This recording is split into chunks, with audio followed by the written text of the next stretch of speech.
Monday was Black Wave, bury a friend, and enemies. Okay, so welcome to our return to D&D in a new season. It is the session number 138, so Phase 3, Season 3, Episode 1. It is the first day of the year 1012. So all characters are now level 13. Hey, I'm finally a tween. And I'll start off with Calcrix. Doing, doing, doing. I'm Calcrix, a white dragon, mostly, with the jazz wings, kind of. Can't quite do jazz wings on my own. I don't know how that's working on camera. Welcome to the new season. Hopefully you guys will have as much fun as I will. Now I just have to fix the camera. Because I am now wearing a cameo brooch with my mum in it. Yay! So mum will literally be with me the whole way. So don't worry, mum can't come out of the cameo unless I break it. I was going to say she can. And if that happens, a war will start. If that happens, well, will it? You said she's spirit. Potentially. I'll get my 10 minutes without actually starting a war. I checked this with you before I asked for this item. Yes, but then that's something I told you out of the game.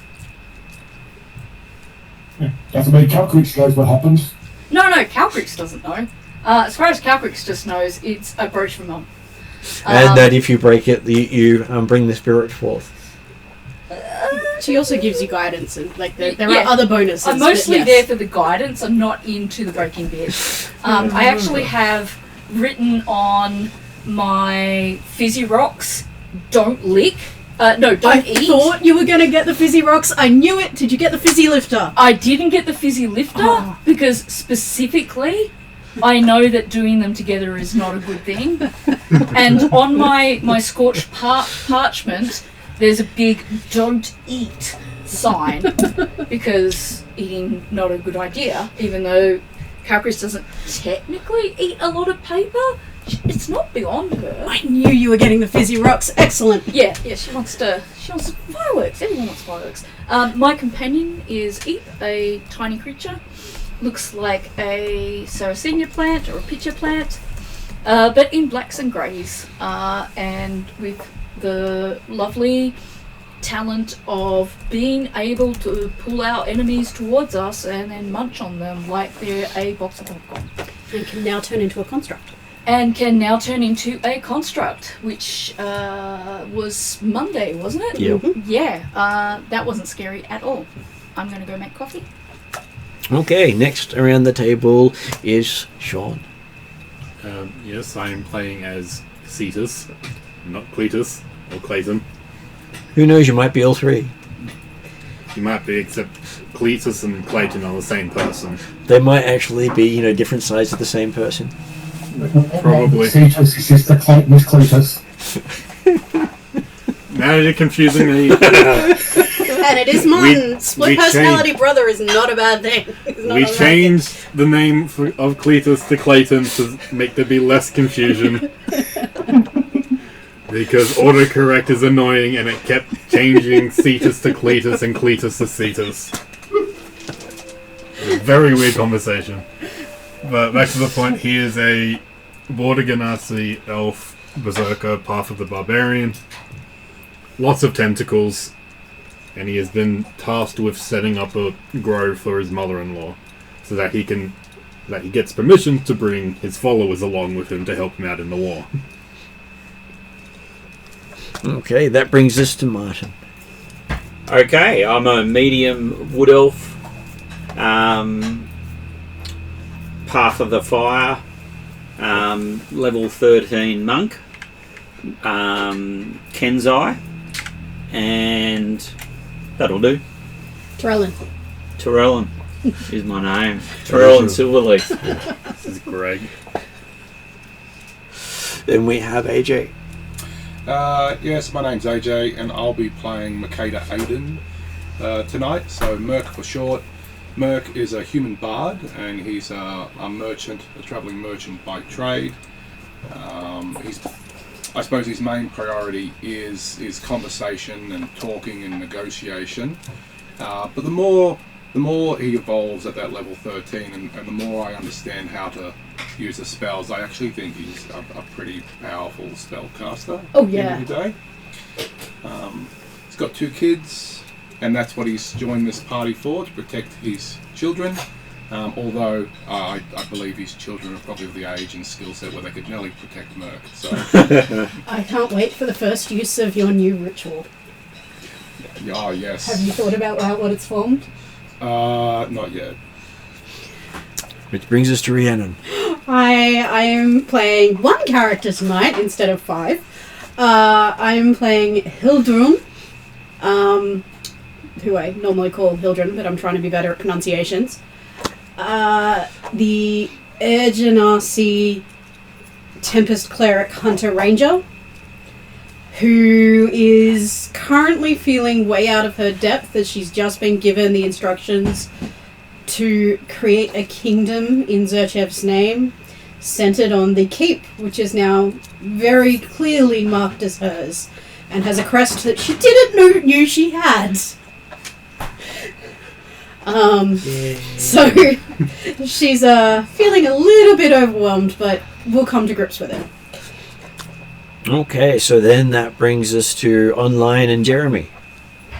Yes, I'm playing Dimitri, who would be more than happy to help guide children in the rights and responsibilities of a ruler of a domain. Of course. Because he's just here to help and advise, or everyone. I am surprised he didn't fit into that sentence, my vassal state. It comes under being helpful, obviously. You can provide the advice and information. Obviously, the best way of developing is by starting a vessel. You know.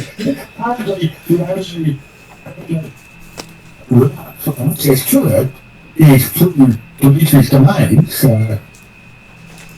Yeah, no, I think she'll be fine without that.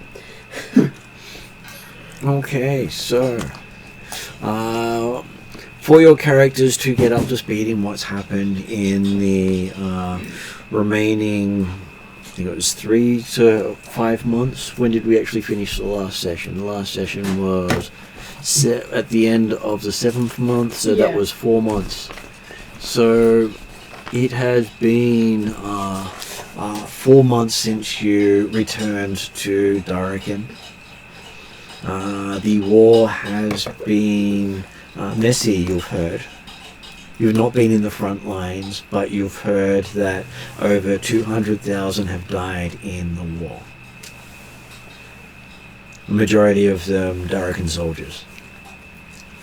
Atruaghin has been cut in half. How many soldiers did they start with? They would have had maybe about 300,000. Right.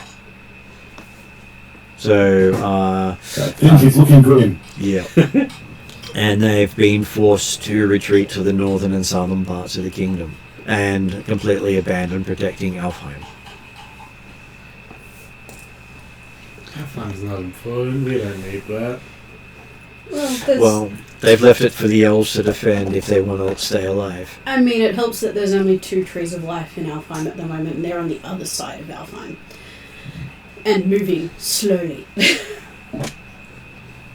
One of them's flying in the sky. That's not how trees work. References to Calgary's? No, I'm making references to the Mirrodel, Oh, okay, yep, alright. the flying library city. Yep, all I heard was one of them's flying in the sky, and that's it. So, I was very much just imagining the tree just floating in the air, flying away. Like, what? That's not how trees work. No, So- the elves sort of wrapped the tree and made this sort of enclosed roots and trees city with the tree of life in the middle, and it also contains the library of knowledge that nobody can access right now. Because the librarian died. Which is also why Druzzle is out of commission. Okay, so starting off with Cetus today. Yesterday, Monday I gave them a choice, but today it was Cetus. I know. So, Cetus was able to follow the instructions given to him by the druids, not that he understood it. Plant some seeds, bleed on them. That sounds unsanitary. It's what he was told to do. Didn't have to be his own blood as long as it was blood. Yeah. And a grove of trees grew up as part of the Knight's Rivet Inn's footprint in Darrington City. Which inn? What was that? The The Knight's Rivet Inn. Knight's Rivet Inn. Yes. The chain of taverns controlled by Redrian. KN? Yes. And that allows teleportation Yep. between.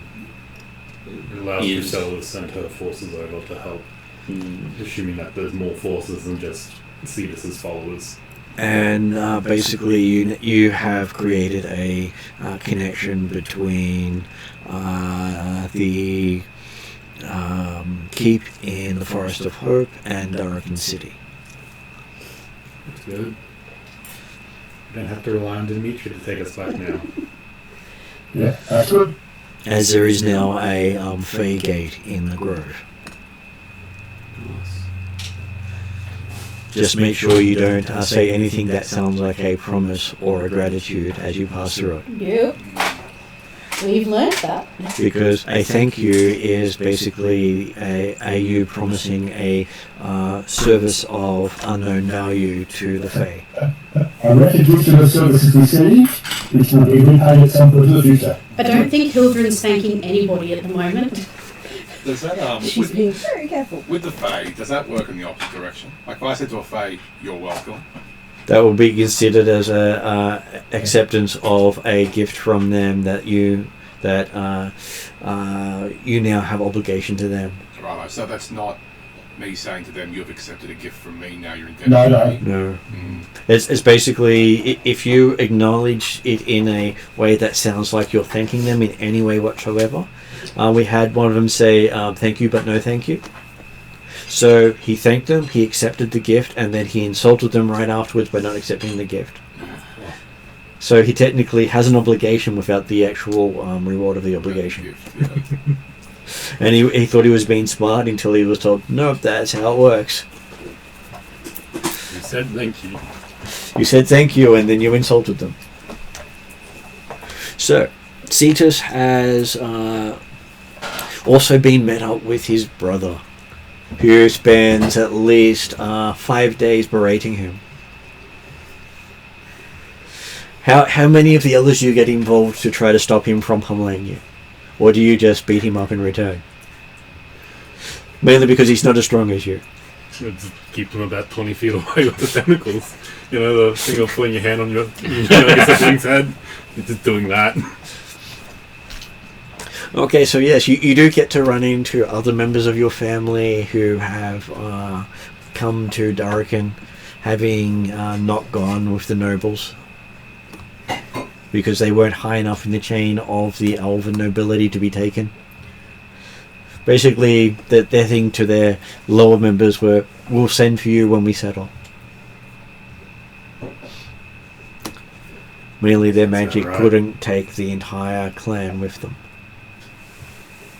That's what you get for being the second cousin twice removed from the chief. Yes, the expendable cousin. Yeah. I was going to say, why isn't he with why aren't they with the Red Arrow tree? And that makes sense. His family was like the farmers. So are they with Aelon Treeleaf? They are. Treeleaf? Helping protect the forest. You have your brother does gush over the elven hero Alion Treeleaf. What? He is he's known as the people's champion amongst the elves. Right. He is a herald of a god he doesn't talk about. Because basically he leads by example, not by preaching. And also wears dwarven armor. It is elven and dwarven combined smithing. So it was made not by one race but by two. Because the dwarfs respect him as well, Right. which is unusual. He is a clan member of the Dwarven Clans. Nice. Technically just a a tall senior dwarf. member now because he's lived for so long. He's just a tall dwarf, right? He is. Okay. Stocky elf. There's a tapon beard. So you get He is awesome. you get to choose which of your followers reside in Durrican City and which of them reside in the grove inside the fortress in the Forest of Hope. You don't have to tell me. You can just note down yourself where they go. I don't know which one of them he would leave. Because So they can literally travel through both. I've decided on 175. So 100 basic followers, 50 skilled followers, and 25 expert followers. Mm-hmm. Let me know if you come with it, and I can add it into the notes. I'd say you probably left Umi, who is the Shadow Elf assassin in Darrican, Mm-hmm. being as the only one who isn't, well, one of the two who isn't a member of his family, and the other one is not as well skilled. Okay, you've also heard that your forest home is now unlivable. Darn. Alfheim has gone complete dark fey. The trees themselves try to kill the elves as they venture through it. Can't say I didn't see this coming. Has you also heard a rumor of a crazy... There's a rumor about a crazy elven druid sending people on fire. No, not that one. Oh, there is rumor of a crazy necromantic elf who seems to be bringing down constructs on the battlefield. Am I supposed to know who this is? And I know Okay. who this is. She's awesome. and shown a lot of interest in your brother. Oh, has she? Oh no. Every now and then she can be heard muttering something about the dimensions of his skull. He does have good dimensions. Being free of them. But it can easily become two. I'm so... after the game, I have to tell you about this. I'm very concerned about what is going on here. So far, your brother seems to think the interactions are nice. I will warn him about getting too attached to crazy magical women. And gesture to myself and point out what usually happens. I was talking about the other sister, but... Though she is, There's more of them. she is rumored to be a princess of an elven clan, just undisclosed. It sounds like you're enjoying your life here. Again, wasn't my fault I left. Cherubi will confirm it. Also, her name is Cherubi now. Adult names. Oh, is this your sister? Yeah, the little sister that got pulled along with them. Okay, so as you catch up with them, the rest of the party's there. Do you introduce them to your family? Yes. I introduced them to Clayton. Look at Clayton. Look at Cetus. That makes sense. Nice to meet you. And then little sister Cherubi, I think you will like her. She also does wind magic. Hers is less sophisticated though. You have to come to my cave. We will talk and I will teach. She doesn't really do magic, more that the wind just swirl. When she gets angry, there's tornadoes. I can help with that. Making them worse, controlling them, up to you. This is my wife. She does the whole pick him up and squeeze him tightly because, hey, he's a barbarian, he can take it. Lorelei, Yes. I apologize for your father. Please don't. Are we just not mentioning father? She has that dark look and says, generic has been around here somewhere. Yeah. We can all sense him. Why is it just a trail of rats walking off that way? Follow the rats. The rats usually lead to where he is. Apparently he's been chased through the forest by a shadow wolf. It's believed she has romantic intentions of some sort. Oh, really? Says she wants his heart or something.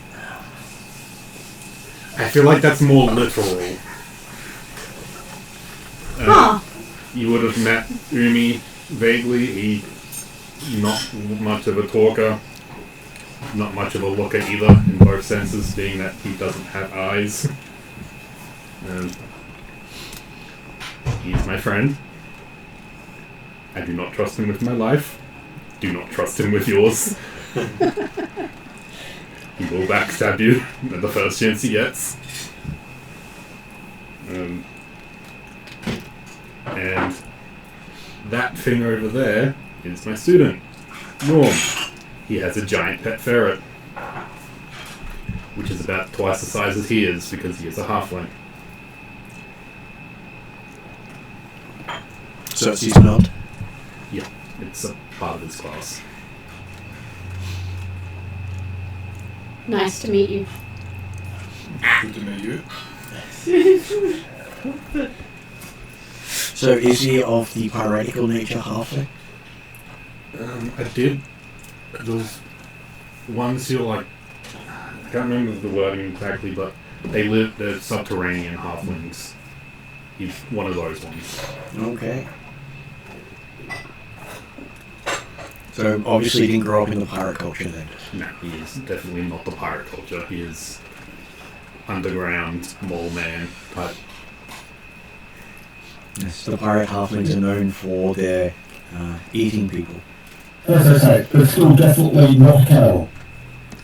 He probably doesn't eat other halflings, so not a cannibal. As I said, not cannibal. Definitely not cannibal. I can speak for him that he will probably not try to eat you. The ferret, on the other hand, I can very much say will try to eat you at any chance it gets. It is a ferret. You are meat. Okay, is there something that Cetus would have done in the time that you were in Durrican? Sorry, just trying not to sneeze on the camera.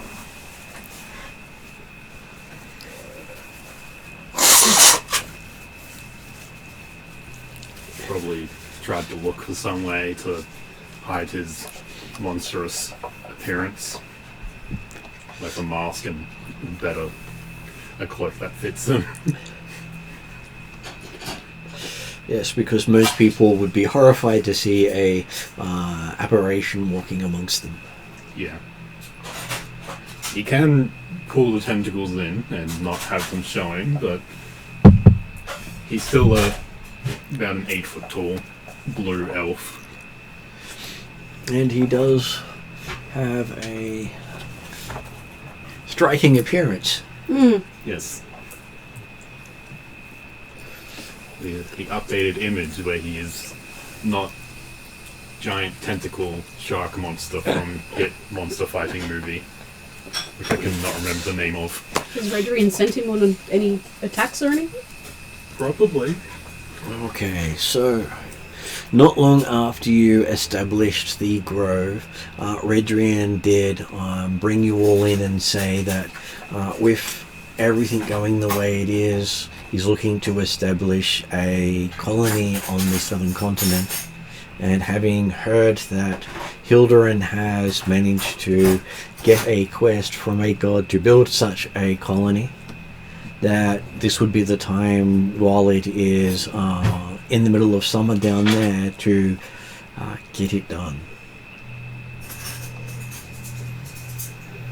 What assistance can we provide? He does suggest getting hold of whatever forces you can and using it to create a foothold that will mean that the forces that are trying to stop you there won't be able to do so unless they come in large numbers. Or personally. So we obviously, we don't want to take soldiers from Darrakin. Are we talking refugees or? He is, believes that most of you will be able to bring something to assist with that. Skilled townsfolk. As with that, it will move over to Merc. Two of the legions of Darrakin, mostly kids, in the 16 years of age, basically being conscripted into the army before their training was complete. They're going to send them across with you so that they can build up a trade route over there. Or at least give you a secure trade route so you can start trading with the surrounding area. So 2 divisions of young Darrakin soldiers. 2 legions. Legions? Division legion is the same word here. But they refer to them as a legion. How many in a legion do we know? Over 1,000. Okay, 2,000 kids. And so part of this is these kids are then expected to survive the war. So there's a bunch of people from all the various houses being assigned to it. Yep. As if Darrakin does fall completely, then a lot of the nobility will survive. And so with these 2,000 legions, do they report to me? Can I give them commands? They are reporting directly to you. Okay. Promotion. Wait. And with your trade ties, Minrathat has also assigned you 2 of their divisions. They are merchants, traders, and potentially raiders, but they don't really say that part. That's just not in their job description. I can work with raiders. But they are skilled in trade as well, tradecraft as well as seacraft.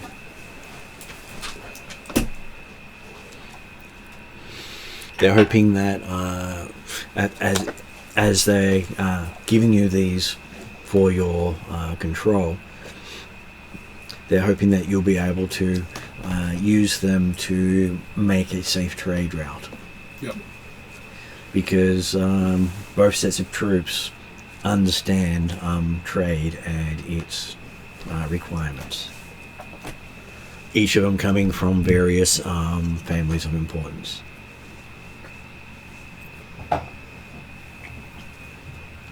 Which means you do get the warning, don't spend their lives needlessly. No, if anything, I'm going to upskill them. I need my trade routes protected. Mm-hmm. I need the guild to be strong. And if the worst happens and their families fall in the war, then at least you'll have a bunch of people who have access to what's left of Darrakin when the master is either pushed out or leaves. Mm-hmm. And should be able to help you rebuild.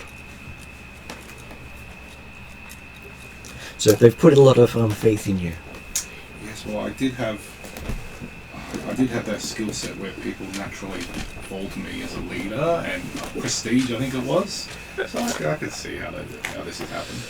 But it's also because Redrin has vouched for you and said that that there is a need to have a fallback in case things go wrong. Yeah.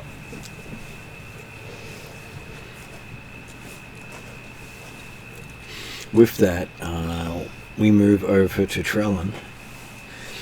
They have gathered a legion of the Fiadel. What numbers are they? That is over probably about 800 to 1,000 troops. Right. And they are amongst the best skilled in the world. Okay. But they don't want to fight. Okay. They've just come from. They've lost 2 homelands in the lifetime of their leadership. They lost the Sylvan Realm, and now they've lost Alfheim. Okay. So they are very dispirited and broken. And instead of throwing their lives needlessly against the master, the clan chief has asked if you can take them to the southern continent. No worries. Because they're looking at moving there anyway. Yeah. And they're going to use them as a starting ground to at least help shore up things and lessen your reliance on Fae. Cool. And potentially bring some of the forest Fae with them. No worries. Did Trellin have anyone from his followers that he wanted to do anything particular with?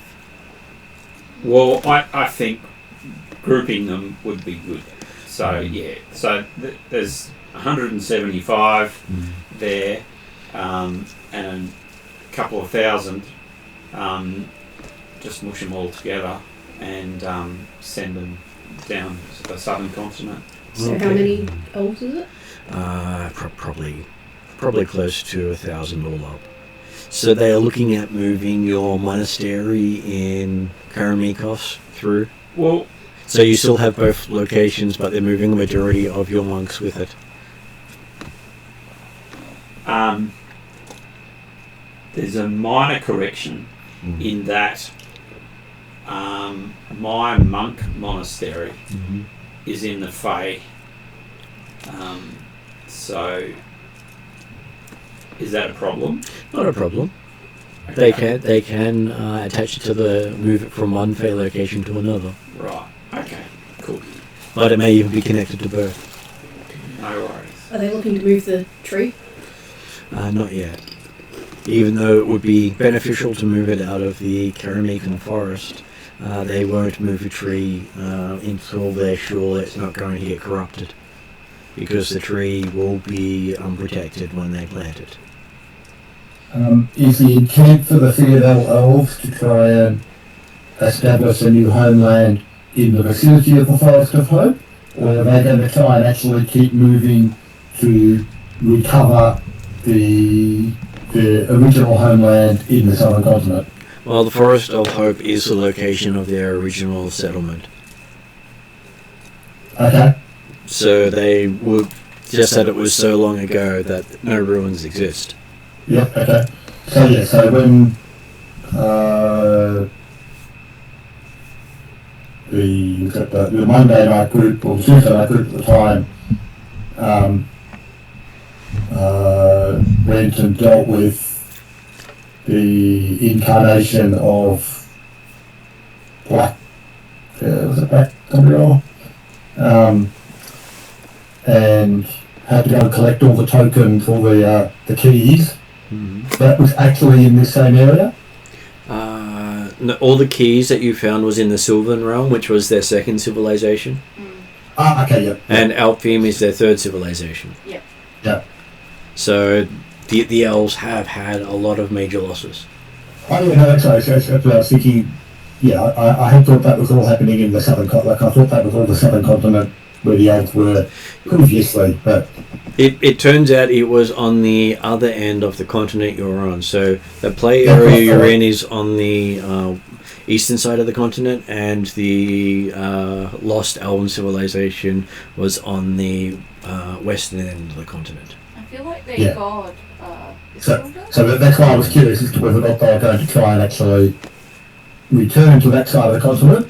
But if the female elves particularly were around the Forest of Hope, or that location, then that makes it easy. So the Sylvan place, Sylvan Realm? Yeah, is that on the east or the west? That is on the western side of the continent of Brun, Brun. Whereas their other civilization is on the southern continent. I think that's called Volcania. Is that, and that's where we are? I think that is correct. I can actually bring it up. Well, that's Darrican's on Bruin, isn't it? Yeah, it is. Yeah, that's what I thought, yeah. So the Atruaghin's on the eastern side of Broome, well, not quite full east, but the Nile World's on the eastern side. So yeah, so you're saying the original Silver Realm was on the western side of Broome, Oh, it's but the Divania. elves also had a Which one? homeland in the southern continent at one It's stage. called Divania. Divania? Yeah. It's nice to have a name for it rather than my continual southern continent, southern continent, southern continent.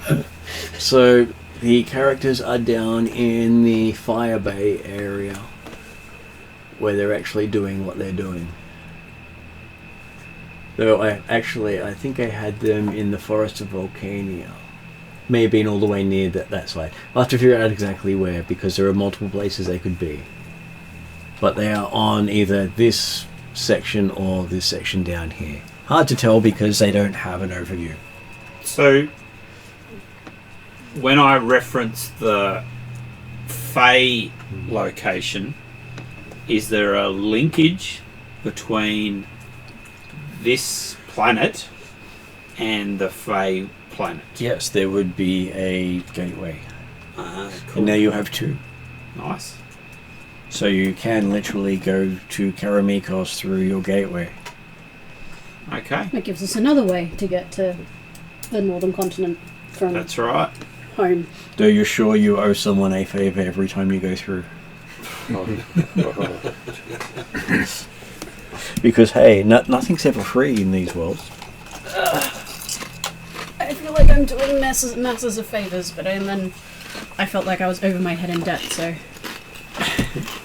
In for a penny, in for a pound.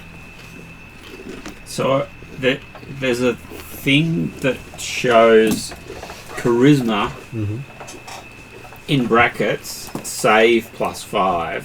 Yep. But I would have thought Being saved +4. I would have thought because as it's shown in the monk, it's strength and dexterity. Let me have But a look. whatever. There may be some errors in there. I will confirm later. I've just been busy keeping the story straight. No worries. Well, I've got it down here as dexterity and charisma. It may be incorrect. Cool. So we will check. Actually, it's very easy to check. So technically your monastery doesn't move, it's just that it connects. There's a port, like a gate that goes from Yeah. where the monastery is to... Well, we might have to shut that down. The northern continent one. Actually, it does say strength and dexterity, so I've obviously got a copy and paste error there. No worries. So Sorry. That's an It's all good. aside. Sorry. I've been slowly updating things, but not classes. Yeah. Most of them are placeholders. Okay, so Trellin has managed to get the Feodal to follow you as the champion. They are looking at migrating from Karamikos down south, but they will maintain a presence in Karamikos where your Fey Gate is. Cool. Basically, if you let the Fey Gate fall to someone else, it may not work for you. Yes. So that's why you have a presence in both locations. No worries. Okay. With all these, I He's have... happy to support the food elements in the Great South.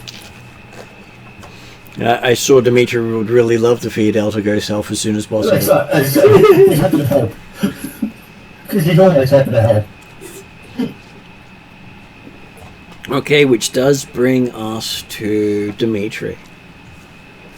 As Dimitri is fairly well established in the Karamikos nobility as a lord of Karamikos. What? He hasn't gained barony yet. No. He has been approached by one of the gods while he was doing stuff. That's it. Even gods live and dice. And next thing you know, you're all dragged into this meeting with the god, because gods generally scoop up whoever's in the vicinity to talk to them, not really noticing which one's which. That's right. But the aliens are that good, so they just get a bulk deal each time. And besides, I'm sure they can't tell the difference between most of the mortals once they've gotten old enough. Well, I'm sure one mortal looks the same as the other. I mean, I radiate Zerchev, but okay. I'm covered, at this point I'm like covered in his tattoos. Yeah, I radiate sea monster. Yeah, let's face it. If you go down that pathway, it's not like Dimitri doesn't personify Halev. At least it's the same pantheon. Okay, so which of these gods needs advice? Okay, so you find yourself before 3 gods. Oh no, that's even worse. That being Halav, Petra, and Zerchev. I thought it might be. As Petra is warrior queen. Basically, was powerful enough to bring back Halev when he died. No, keep it in your pants. Right, yes. When they were Myrtles, Halev and Petra were considered a couple. I was going to say, it's like one of those, romantic stories where you've got the female lead, the male lead, and the side male lead, the secondary male lead. Yeah. And she always ends up with the male lead, but the secondary male lead pines after her, though I don't know if Zerchev does that. I don't think he really cares. You're telling me that this is Twilight? I mean, that's a basic storyline in a lot of things. Going on, right? As long as No, I it's could do that if you like. No, I could bear it as long as nothing's sparkling. If you suggest it, it will happen. Oh god, no. No sparkle, please. My god does not sparkle like that. as long as it doesn't go into the storyline that happens afterwards. It's weird. Thank Okay. gods, everything's weird. I meant Twilight. Yes. Okay, so they do look down at the mortals before them as you find yourself in a great forest that reminds you of Keramikos, but it feels older and more wild. Okay. Which, considering what time they're from, that would be most appropriate. Yep. You can see that Halab has symbology of the Asgardian gods as well as that of Keramikos and Diatus and Nithia. What symbology of the Asgardian gods do I notice? You just know he's part of their pantheon. I wouldn't recognise it, being Northern Reaches. Yes, if you're asking me for specifically what it is, I can't tell you off the top of my head. Okay. But there is a he has the symbology of all those pantheons. Yeah, because technically, when Howard was a Melville, he followed the Lord Pantheon. So it was Asgardian, Nithian. Treldarin, Nithian's interesting. and Theatin. It's interesting that the mark is not being wiped off, but I guess he's a god, so gods are the exception. Well, you can't read the symbols. I can. Even you can't read the symbols. They're not symbols you've learned. Oh, okay. They're not ones that I've learned. And lastly, what about Dimitri having learned his Nithian down in the underworld? Again, it's not a symbol you're familiar with. After that? Basically, there's thousands of symbols, and not Absolutely. everyone knows them all. Yeah. No, that's fair. So I recognise, even if I don't know right now because we can't remember, I recognise that he is connected to a particular Asgardian god. He is a particular Yeah. Asgardian god, So, yes. but Hildren sees that. Yes. And you sort of get the same feeling with the other two that they also feature in those pantheons. So you see them looking at Dimitri in particular, with the redhead god Halav saying minion as he refers to Dimitri. Nice. Greetings, grandfather. What was that, Jeremy? I didn't hear you clearly. Greetings, grandfather. Says, yes, minion, I have many offspring still floating around. I'm glad you're still alive. You haven't annoyed anyone enough yet. I've thought about it. I'm only here to help. How can I be of service? He needs you and those you work with, assuming you can work with people. Barely. You remind me so much of Zerchev. He was a loner.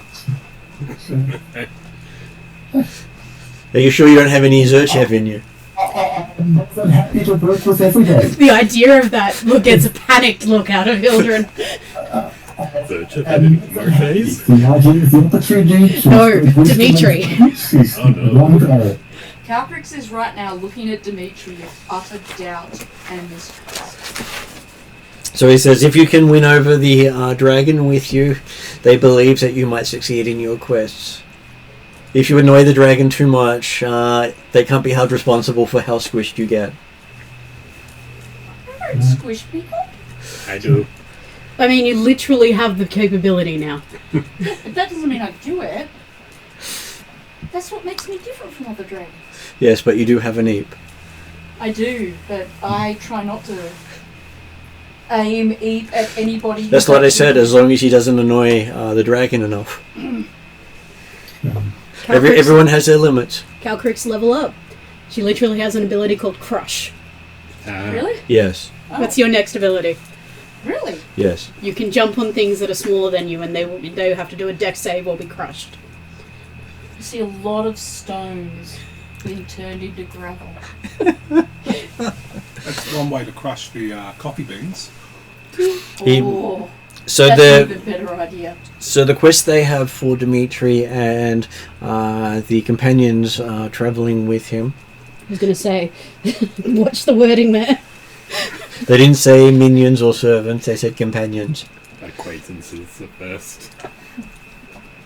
Is that they are requiring you to bring about a Traldaran belief into the forest below, because if you try any other, then your opponent will be able to stop it from getting hold. So that's them as Halav, Petra, and Zerchev. Mm-hmm.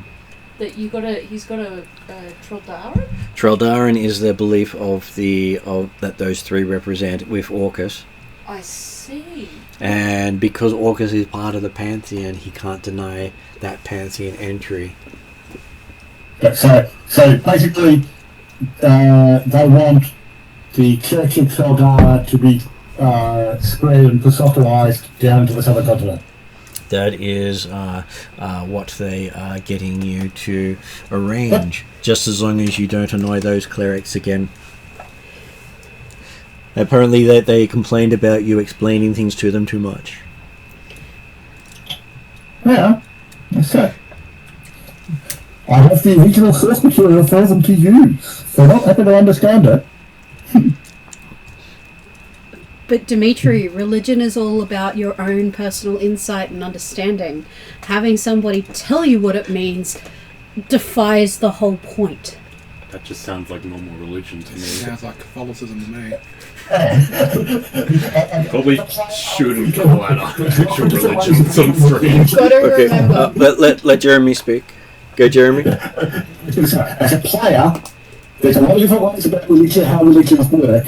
Some of them would rely on, yes, that individual relationship with your godhood. Others definitely rely on intermediaries telling the people how they should be conducting, how they should be following the gods. How the Traldaran religion has been defined as far as I'm aware. You also got to remember that Hildren isn't like, she didn't grow up in the church to be a cleric. Her religion, her experience, her connection with Zerchev is all instinctual, all perception and gut feelings, and just an understanding she has come to. So that is how she perceives the way religion should be. And if it's her thumb mark going on the way it's developed in the southern continent. It is the way it's going to be. How does Drusilla So the point is that there was already an established Church of Chaldara. I believe that Drusilla will be happy for the support, but annoyed at the people. Yeah, I do remember, or at least Genrick remembers her saying she doesn't care about the keep, it's the forest that she cares about. Well, you can have the keep, just stay out of my forest. Oh, I think we talked to her about getting an elven tree of life down there and she was okay with it. Yeah, vaguely remember that conversation. She didn't stick around very long. Harpreet, Well, there's never been an elven tree down there. Yep. as she always does in the presence of gods, offers Petra a carved crystal dagger as an offering to Petra. Sure. As a god that's been resurrected, she offers a wooden carving of a phoenix to Halaf, and to Zerchev she offers a pearl of wisdom, which is a pearl that she's carved with a few icons representing things like knowledge, things that particularly more that Odin taught her. It's more stuff that she got from him. That she likes to call it a little pearl of wisdom. Okay. It's a tiny pearl, by the way, but you can see very clearly the icons that she's got on there. They all seem to thank you in Draconic. She just, I just want to show my respect for you. So, just confirming then, Martin. Yep. So, Dimitri did specifically make the statement of they want the Church of Chaldara to be spread amongst the southern continent. They Is that, have they modified that statement in way? Because if they respond or don't modify it, then as far as Dimitri is concerned, yep, that's the Church of Chaldara heading down to the south.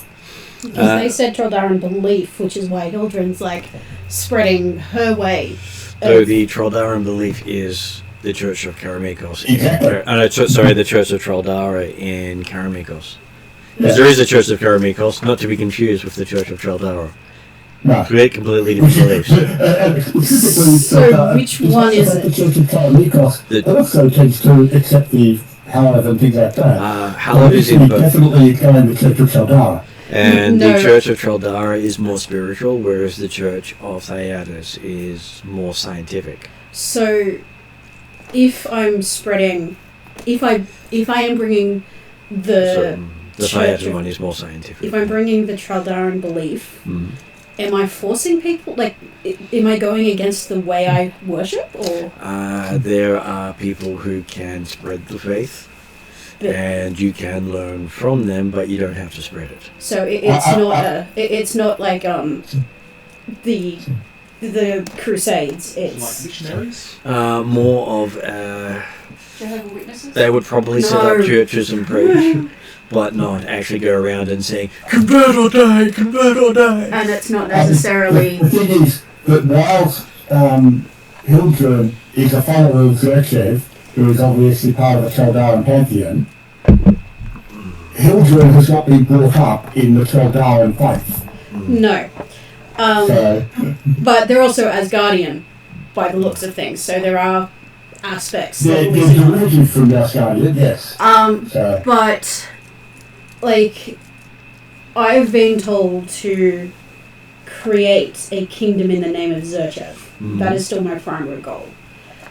Yeah. I have no problem with preaching of Halal and Petra, but is it clarification wise for me? I don't have to it's preaching and offering belief as opposed to.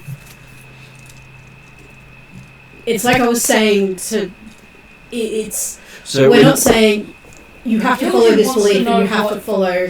So in the sense this of way. that there is a religion, and you're honouring Zerchev above the others. Yeah, but I. But Like, Hildren so- wants to know Yeah. that while we're going down to the south Mhm. and Dimitri starts doing things his way, is there room for her to say, actually, the god said we can interpret this Well, and choose to spread it in a different way? I believe that will be a future argument. and That's what I was checking as to whether or not the gods actually made any comment to Dimitri's Church of Chaldara, because I'm assuming that in fact we're not having this conversation in front of the Immortals. no. I'm just trying to understand it for myself. I agree. This is why I'm interpreting it. I'm looking at it from the player's perspective of what going through. But I want to confirm that, as I said, and that's why from Dimitri's perspective, he's got a presumably perfectly valid interpretation. Might not be what the gods actually wanted, but because the gods did not refute in any way or make any statement about his interpretation that the Church of Chaldara is going to go to the south. There was also the thing that the GM didn't get a chance to speak, but I'll go to Ariadne. Because you might answer my question. So I was letting people speak because it is part of the story that you get to interrupt and say, no, I don't want that. But the gods will leave it up to the interpretation of the characters, understanding that it will be a future discussion that they have to compromise. Calcrix will now use her chance to address the gods. Yep. And say, considering my brief experience, I am honoured to be able to assist with this. However, I fear, I would ask how you said you did mention the dragon. Am I actually required to help fulfill this task? As in, do you envision that it needs the cooperation of us all together to achieve this successfully? Well, the answer saying none of you are wise enough to solve it on your own, and with many heads being able to think through the problem, you will come up with a solution that will solve the problem. So this would mean that your advice to all of us, including Dimitri, is to listen to each other in terms of how we go about completing this task. That would be correct, they say. Thank you. She bows and steps back. What Dimitri heard was listen to him. During this, Merc gets out his cup of warming. I don't care what Dimitri heard. She just wants it on record. The fact that the gods had said that he and his companions, or colleagues, or whatever term they use, were to bring the church to the south. As far as he's concerned, Dimitri is not a leader of the Church of Chaldara, so all he's got to do is go and get a couple of priests from the temple. Hey, you're heading me south, job done. He's going to get a really rude shock. Tie them up and throw them over the back of his shoulder and walk them down there. Oh. Throw them through the fake portal. That's what I mean, because even that's I guess that's where both me and Calcrix are confused, because she's just clarified the mission gods, and they've given her clarification, but Dimitri's ignoring that clarification, even though it was to the whole Dimitri's working on the idea that no one in the party is actually an authority figure of the Church of Chaldara. If we're going to get the Church of Chaldara down in the south, the way to do that is to take ordained priests of the Church of Chaldara and get them to the south.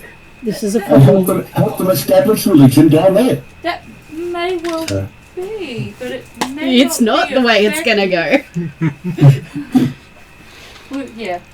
Again, as Martin said, we'll cross that bridge later. Yep. But I just wanted it on record now that at least later when we're arguing, we won't all be told to bugger off. Okay, so Sorry. Oh, okay. No, go. Zerchev comes forward and speaks directly to Hildurin. Yes. And he says that you are building a kingdom in my name. It will be my honour. It is a daunting task, but one I will do. He has assigned a fellow follower to find you down there to help you guide and bring the Treldaran religion in a way he feels suits to the region. I will appreciate the guidance. It's going to be another drazzle. I But more will powerful. do my best to develop a kingdom that reflects I'm trying to think that reflects the way you have taught me. Yes. She believes in the heart of people, not what they think. That is what I have come to believe and how I show my value, my worship to you. And I hope that despite some difficulties, she glances at Dimitri, that we will be able to create a strong, honest kingdom that provides safety and comfort and guides those who need guidance to your care. He does add that the Treldar belief is through conflict you learn. I am familiar with this, and And from my experience in the southern continent, it that's is what- one we will be experiencing.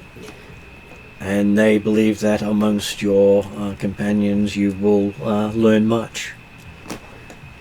Yep, it is something I am learning lots. Okay. Just making sure I keep notes for when I actually do things later. It was a fellow believer, a fellow Yeah, a devoter. fellow believer. Or a fellow follower in the belief of Zurchev, sorry. That is correct. Okay, so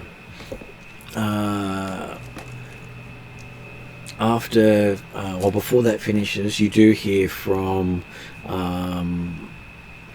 Petra that she will be sending through one of the divisions that Karamikos had tried to send to Darakan to assist in the war. These are all true followers of Traldar and will help you establish a belief down there. Is this going to be the party with the Griffin Riders? I like that. Because they're all Yeah. Sorry, is this going to be the party with the what? the Griffin Riders. The Griffin Riders are all followers of the Church of Karamikos and liked Thiatin in Paladin. Descent. I just liked the paladin. Yeah, he was very nice.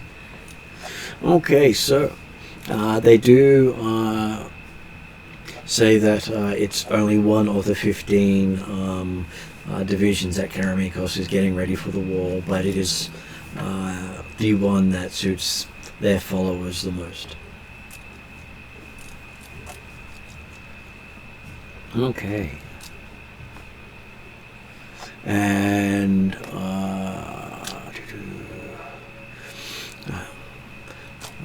Halev does say he has assigned some of the his followers from the northern reaches to come as well.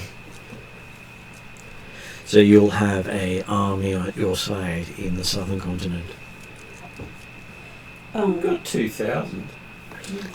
You'll have close to maybe 10 to 20,000 down Right. there. Jeez. The problem is, if the GM's given us 20,000, we're going to need 20,000. Probably going to need more I than know, that. if the J's giving us 20,000, 50,000, but hey, if you're going to give it 10. At each And are they experienced? the northern reaches? Yes. They are all Vikings. Okay. Vikings in the Norse belief. They are, Well, if they are using great axes, Not all of them, but we probably need to get them to use shields. I'm not sure you can use a shield with a great axe. I think it's a two-handed weapon. Yeah, it's a war axe. That's the point. But Hey, defend yourself. They need to diversify to a battle axe. You try and convince over 1,000 Northern Reaches Vikings. Okay, so looking at the numbers, you're expecting probably about 8,000 Norse warriors coming your way. Yeah, you try and explain to 8,000 Norse warriors that the way that the weapons and the way that they have fought for their entire lives And generations. is incorrect. It's how the Thasans continued to take over the world When we get by there, having appropriately trained regular troops that work together as opposed to individual warriors. And how often... and they haven't been able to take over the Northern Reaches yet. It's too cold. let's stop the Germans. Okay, Halav also notes down that he has also got 4 legions from Thyatus itself that are also his followers, also coming to your aid. Wow. And those 4 legions add up to 12,000 troops. Is that on top of the 10 to 20,000, or is it the 10 That's fitting it. That's why it's 10 to Okay. 20,000. Yeah. So you alone are bringing close to 20,000 troops under your command. under my command? Yes. It really Okay. does sound like an invasion crusade thing. Basically, the fact that you're putting your flag up is a declaration of intent to Yeah. AUKUS. Yep. It's the army of life all over again. Every time that Petra and Halev and I obviously do this with Zerchev as well, but any time that they've explained or said that we are sending these on, I am showing massive deference and thanking them for their... These guys I will thanking them for their aid and pray, and I will be praying for their guidance in the future. They do say that they support their brother in all things for Petra and Halav. He is a wise god who has helped me and guided me through my life, and I am honoured to undertake this task for him. Yes, and of the legion sent your way, most of them are either Vialian elves or fall under service of Vialia. So they're all foresters. As their version of ranger is called forester. What's a alien elf? It is a very fey-like elf that is not well known amongst the world at large. Seika. Say valiant elf in front of Caltrix. They do. Is Caltrix able to ask without interfering too much what a alien elf is and get that explanation? They say it's a Thyatin elf. And she understands that to mean a fey type elf. Thyatin, as in the Empire of Thyatus. Yeah. So is that also included in the 20,000 troops? That is. Yeah, that's part of the That is 12,000 part of from the Thyatus. 12,000. Yes. I mostly ask that because then on Monday she's going to recognise what Seika is. Yeah, I was going to say, a Vialian elf is Seika. Oh, I know that, but that's And what I was clarifying that I found that out here. That they are, Yeah. and through Zerchev, they are establishing a new clan in the continent. So there'll be 2 Elven clans down there. What? Caltrix is going to be 200 million gold poorer soon. I feel like there's another war brewing. Does that mean the Vialian elves are also potentially going to move their tree down? No, they're actually creating a new one. Right, okay. Hildren trained with the Vialian elves. She has strong connections with them. Okay. So all her ranginess was trained under that, from being approved by the Emperor of Theatus. The only And- way non-elves can train there, or even get into their training, is via direct Emperor signature. And her direct mentor, Jarsilli, who you guys would have met by now, is a Vialian elf. Calgary used to feel special. You probably would have only seen him in one form at this point. So, how do the elven clans get along? The Theodel don't even know of the Vialian at all. Right. It's like a what? The Vialian elves, when they're out in the world, tend to come across as season fae, which can happen in any... Like, if an elf chooses They- and they're follows just- the path. They all look like they're just very fae-like elves. But it is a race that are... I think they're They're all closest to the fae. But they can take on each of the 5 aspects. So literally every Vialian elf has 5 different forms. They're all the same people, but they have different personalities, they can be different heights, different skin tones, everything. So it's like 5 Right. completely different people, but all the same person. So each form has a different personality. Very hard to keep straight. Yes. Yeah. This is why I said I am only playing 1 character today instead of 5. Because on Monday, because we didn't know how it was going to go, I introduced myself as all 5 of the personalities. Right. Okay, so moving on to who haven't we done yet? That would be Ariadne with Calcrix. Okay. I thought we hadn't done Merc yet, but that might have been while I was in the kitchen. We had gone through Like Merc. 20,000. Got a few thousand kids and a few thousand merchants and seacraft individuals. Yeah. Yeah, he has at least 4,000 people under his command. So, is that in addition to the 20,000? Yep. Yep. Wow. The 20,000 is mine, apparently. Well, you are also the leader, so Yeah. you have the lane share. Yep. Plus the 1 to 2,000 from the Theodel clan. And Yeah. the 5 from me. 4.5. You'll help out, trust me. And the Drusilla stuff will be... The Drusilla stuff will be key. Yeah. I did forget for Jeremy, he did get a boon from the Princes of Galantry through Calcrix. That a group of fire mages are happy to create a colony down to the south with a division of their troops.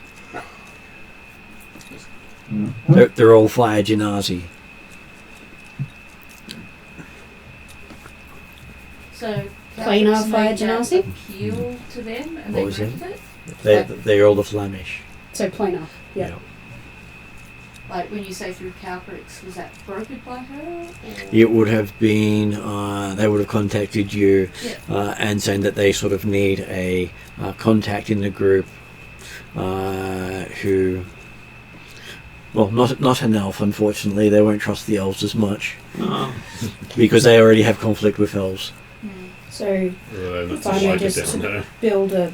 Not colony, to build a... And they've already dealt with the Traldar in their nation, so they have a good connection with the two, so that's why they picked Dimitri as their main contact in the group. So so Dimitri they- gets a whole heap of Yeah. flamish fire mages. A whole division worth of them. Which means that technically there's about 1,000 wizards joining Jeez. your trip south. No, is that any army? Must be massive. Well, We haven't set up food supply run then. Oh god, yep. no, there's More like they merchants. asked for an We've got introduction and I merchants. gave them one. Seafarers. The Fish. So that would have been Prince Jarek of Galantry. Is that nothing? They got the reason I asked if they're planar is there's 2 Which is different why they types went of to you. genasi. Oh. So, like... And does Dimitri take on the responsibility of looking after a contingent of wizards? He's happy to provide advice and support. So, it's actually something that, depending upon how much of this information or this discussion is occurring when talking to the Trinity, he's actually thinking of the fact that, has the Trinity decided to abandon Teldara on the idea that there's significant forces that could have been sent towards stopping the Master, and the establishment of this southern continent could presumably wait long enough until after the Master was dealt with? Well, 200,000 were killed. 20,000 is only 10% of that. They probably think it's not going to make much difference. No, that's what I mean. Are they effectively writing off the known world continent? No, they basically say if any of these units made it into the war, they would be dead now. So perhaps we're just regrouping. It gives... I think they're redistributing their forces. It creates a backstop, like a sanctuary for people. Yeah. Giving them a reason to not put them in the war. As I say, what we know of what happens if the Master reaches one of the world trees, well, 1,000 fire Genasi wizards won't be very valuable because they'll all be dead because they're problematic to dice. No, they won't be the ones that die. It's the elves. It's only the elves that die if the Master reaches it. I thought that the end result was all magical creatures, wasn't it? Eventually, No, if Ixion wins. Yeah. If he reaches Darrakin, then prophecy sways in his favour for winning the entire war. But at that stage, it's just the elves that will pay.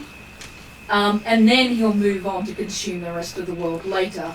And we've got very little chance of turning it around because he fulfilled his prophecy before we fulfilled ours. Is that correct, Martin? Along those lines, yes. So there's two types of Genasi.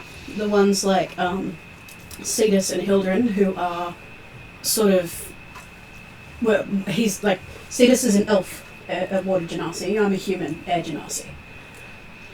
The Flemish are straight Genasi. He has fish-like qualities. So... Where is this coming from? The rule book? They are in the... They're called the Plain Touched. So in this book, they have cultures as sub-races. Right. So what I've done is I've actually given people a culture and a sub-race. So they are separated, but the different types of Genasi are sub-races. And they can be taken by any race. They are available to all races. Okay. But they also have an origin race. Right. But the Flemish are Fire Genasi, and they actually have originated from a different plane. The same plane that the Air Genasi from Alphasia.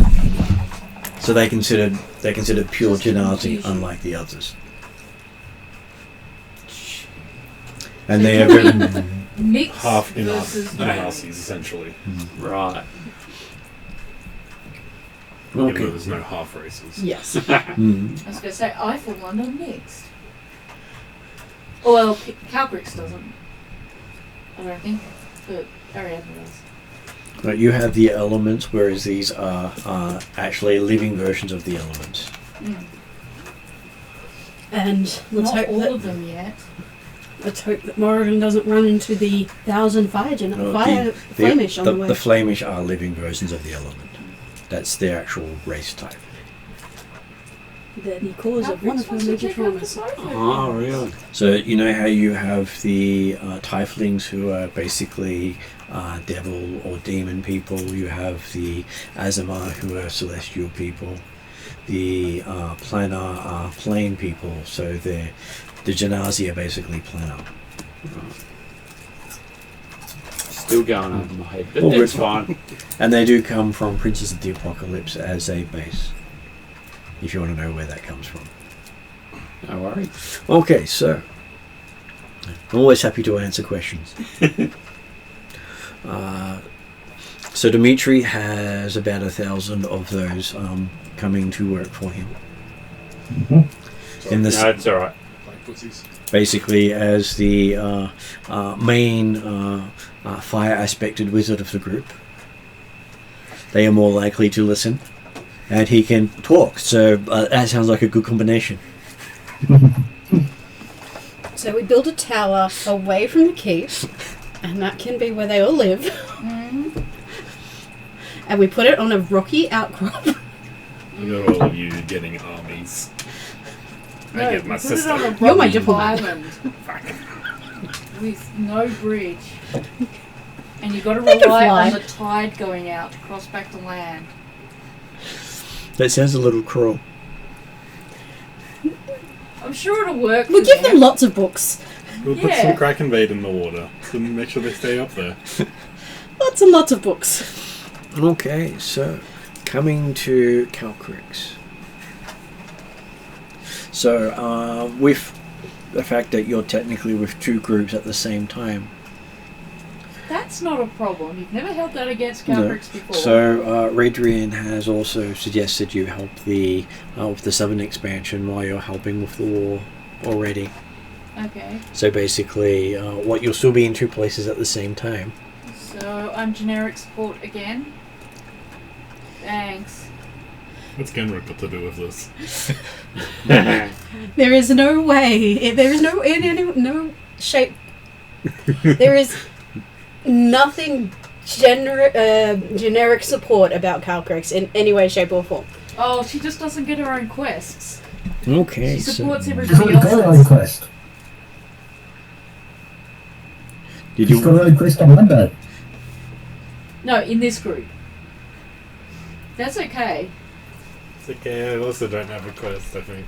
Unless I've already forgotten what it was. It's okay. It will I be feel like brought- your family's coming with us. But they just got here. Okay, so Calcrix does, in the middle of a lot of their talking with the gods, sort of fade away from the others without them noticing. Okay.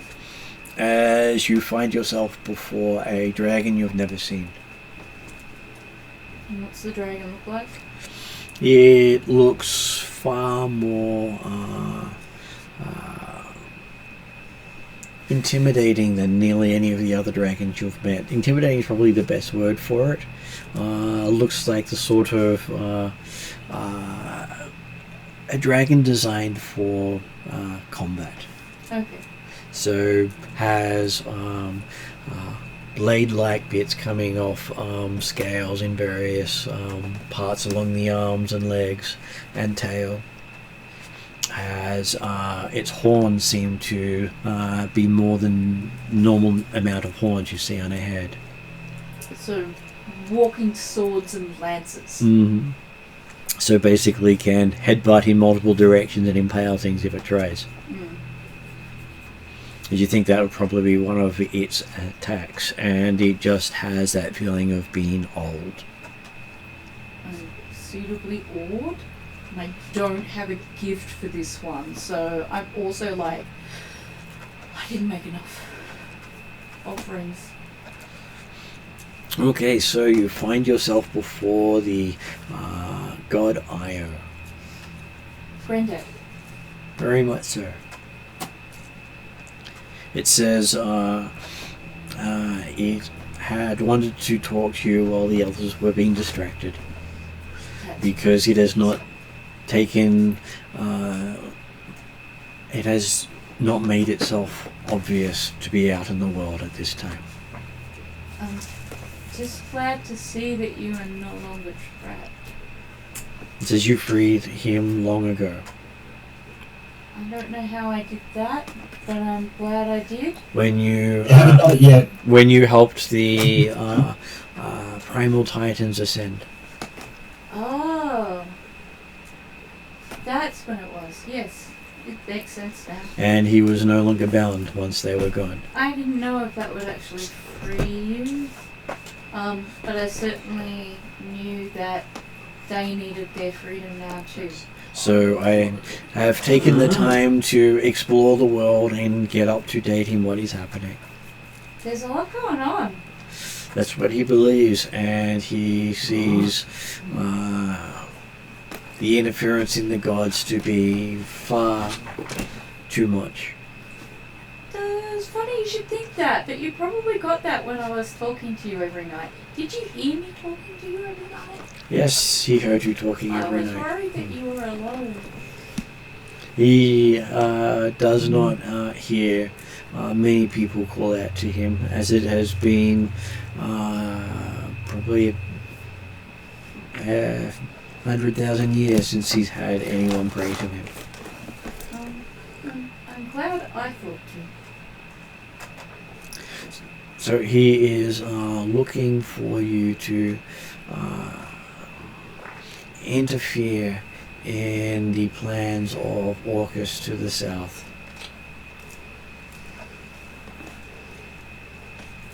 And in supporting Drazzle when he returns. I'm hoping that he will return. And I will do my best with Orcus. He is a very tricky person to deal with. Well, most demon princes are. Yeah, it's very tempting to make a direct attack, but I fear that is my youthful impatience. He does not quash that part of me. He does not recommend attacking the god directly, but by removing the god's places of worship. I could do that. I have a feeling that I'm getting better and better at crushing things. And his last request is that you help your brother achieve his quest in stopping the master from winning. I've been working towards that. I'm trying to. Because he's getting close to the end of his time. I know. That is why I'm so worried about him. He's been there to support me quite a lot, and I am very afraid of the time when he's gone.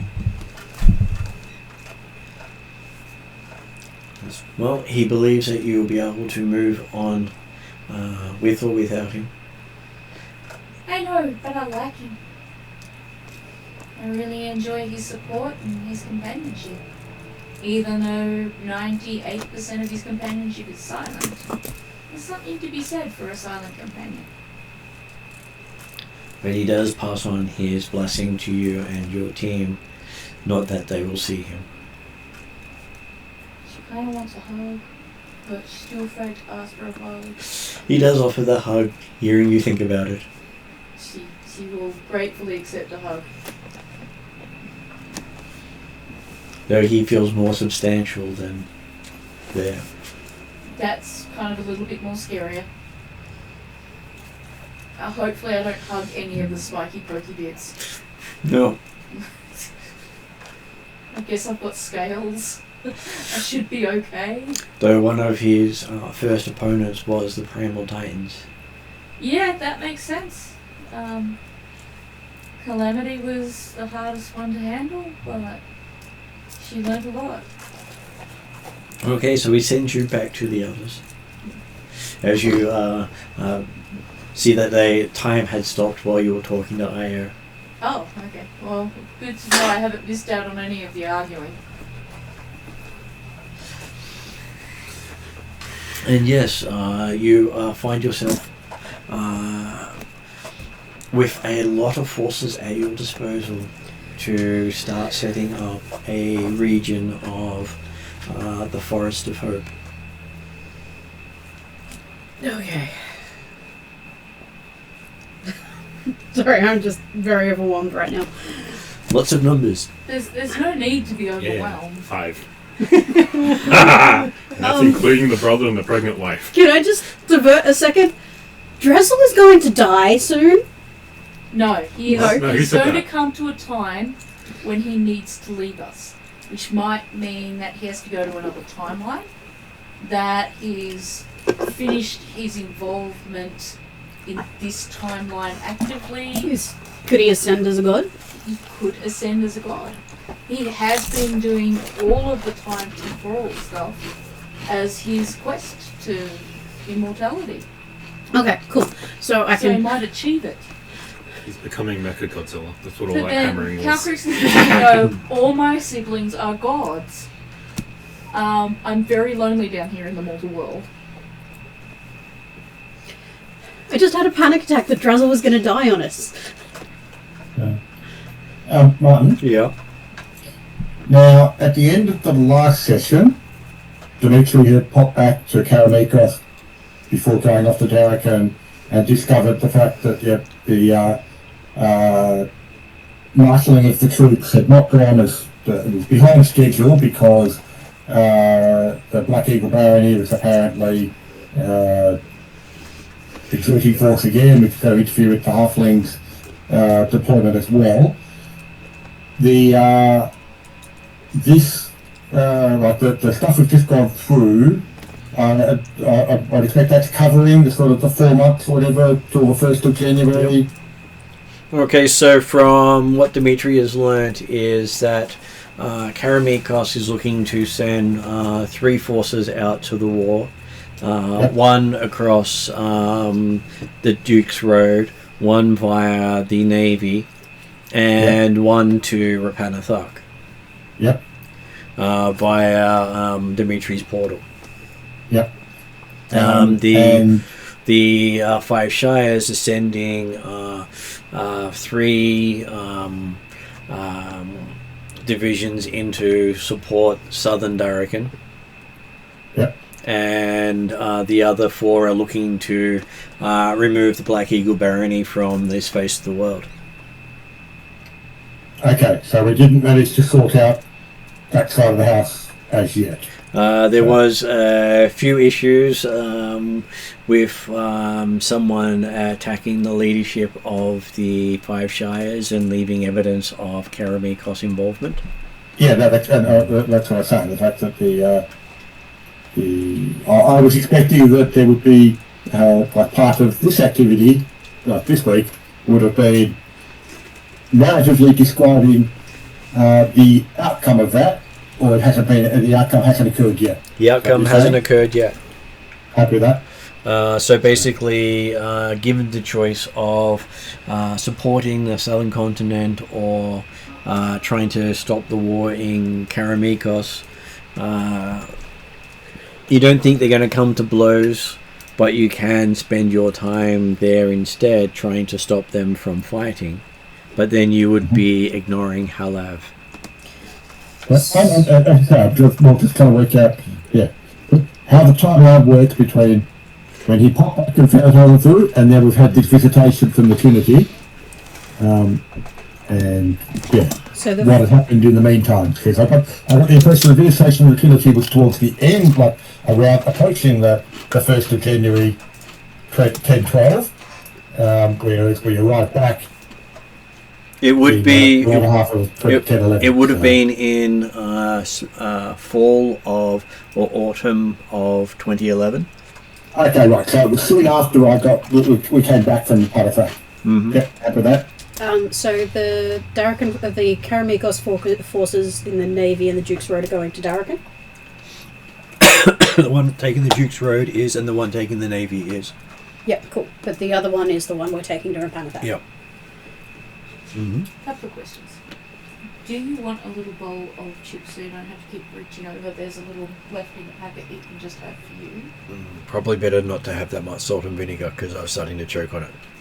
Do you want someone to do you a soda stream or get you a milk? Soda stream would help. Okay. Is one of you guys familiar enough with soda streams to just chuck one into the soda stream and press the button? I have no Unless idea. yours is It's a drastically mostly different. automated one. The bottles are in the bottom drawer. And you literally take the lid off, click it in. Well, you push it in and then push back and it clicks in. So bottom of the fridge? So fridge drawer with bottles. Since when you're in there, can you get me a Coke? I was going to say, you probably need to get a Diet Coke for a Rhiannon. white one for Rhiannon. is the you went up to the fridge tax. Yeah, While you're sorry. there, I was trying to figure out how to get there. while you're there, a Moscow mule on the rocks. And it's like you just take the lid off, and then it's kind of fairly easy. It Yep. just clicks in. I was trying to And then figure you out how push to it go in, get and then myself you push cooked the while button also closest taking to the notes. lid. On top. And not You clambering just- under the table. Are you just happy for Sean to bring the lemon juice to you? And if you can grab that bottle of lemon juice on the shelf above and just deliver those, that would be awesome. Thank you. Okay, so you find yourself back at Rapanathak before the end of spring in the southern continent. Thank you. And that means that for the next 3 months, you get to help Hilderin establish a domain. I had one last question that I forget to ask, but I can wait until the narrative. What was your question?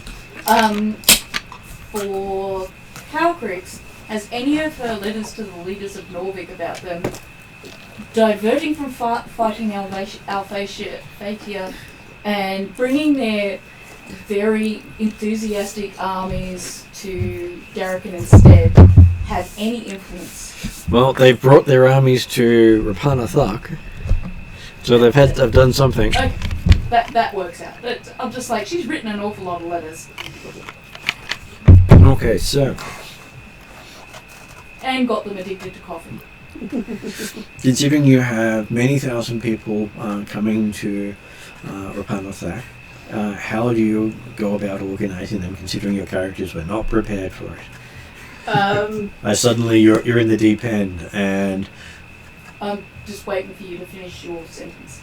That's why my hand goes up. It's like about 50,000 people. I think we're going to talk to Drusilla. I immediately go tell Lorelei that there's about 25,000 people coming down.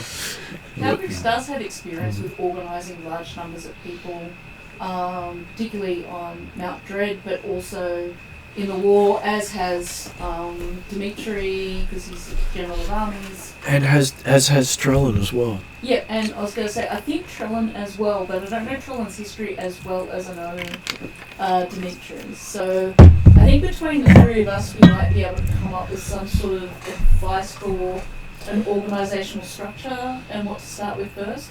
I'd suggest latrines. The first thing she does after all of this is she gets together Jasili, the family, you guys, and she goes and explains what's going on and goes, oh my god, we need food, and she starts doing, you know how I do. She starts trying to come up with a checklist. What do we need to have sorted? How are we going to do it? What do we need to procure? And she starts trying to... Because, it hasn't been that long since she's suddenly been told that she has to form a kingdom. She's still in... I don't know what I'm doing mode. I was going to say, I'm pretty sure... I know Dimitri's had experience setting up his own kingdom, and I have. Have you set up your own kingdom, Trellin? Not as big, but Okay. yes. But yeah, so we could give you the basics for how we started going about it. And the first one is find people you can delegate shit to, because you can't do everything. Well, yeah, so role-playing wise, we're Well, in... not Dimitri. Yeah, we're in the dining room. I don't know if Ten Knives is back, but surely he's left a decent apprentice. And she just starts pacing and listing things and going, You've got to stop pacing and listing things and listen to what people are telling you. So Well, again, we have can 1,000 wizards, and they would be useful for, Food. well, for food and for getting rid of human waste. Yeah. The thing you got to look at, how are the people getting there? yeah, that's If you the... haven't suddenly got 20 or 50,000 people on site, They'll be they're going to come arriving. up over time, so you've got time to prepare and develop the resources for their arrival. Yep. So, can I ask a question, Martin? Yep. So, a lot of these soldiers, I assume, are coming with gear. Yep. So, they will have things like a small backpack that has a tent on it, or something like that. They will be kitted out for actual soldiering and travel. Yeah. Okay. So that they would come with at least a week's worth of rations each. And basic accommodation, like a tarp they can make into a tent or something. Gotcha. Okay. And some of them would come with horses, basically, depending on where they came from, will be what they have. So that all the Darrican troops each have horses. Okay. Good mess supply. So they go into the Fae, and then they come out of the Fae in the southern continent. They would.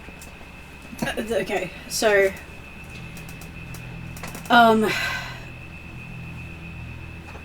we have pathways for them to get here.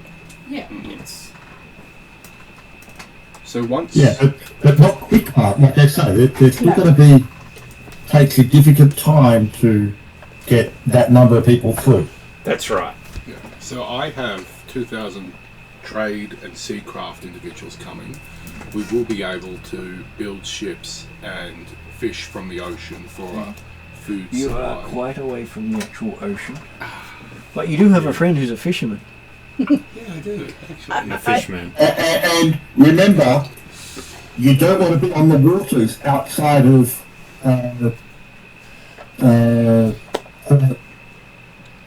Michael, what was the little town? It's the Zekov's Zekov's Ferry? Yeah. Zalco's Ferry. Zalco's Ferry. The water is a dangerous place to be. Yes. So you have to be able to fix up, like if you're having troops arriving by sea, you need to be able to have counteracted the effect of the water before they start arriving. So are we not near the Fire Bay region? Or a bit far away from that? Well, exactly where you are is sort of a bit vague because I haven't narrowed it down to the exact spot. It's one of those areas. There's a river that. nearby. There is a river nearby that will take you to the coast, Well, if we can get. but to the no coast- maps show exactly where this place is. You can't But- scry where it is. If we've got wizards, they can do things like food. There's spells where you can produce like food. I think I have that. Yeah, I know a Clerics, lot of yeah. a lot of warlocks and wizards that have that spell.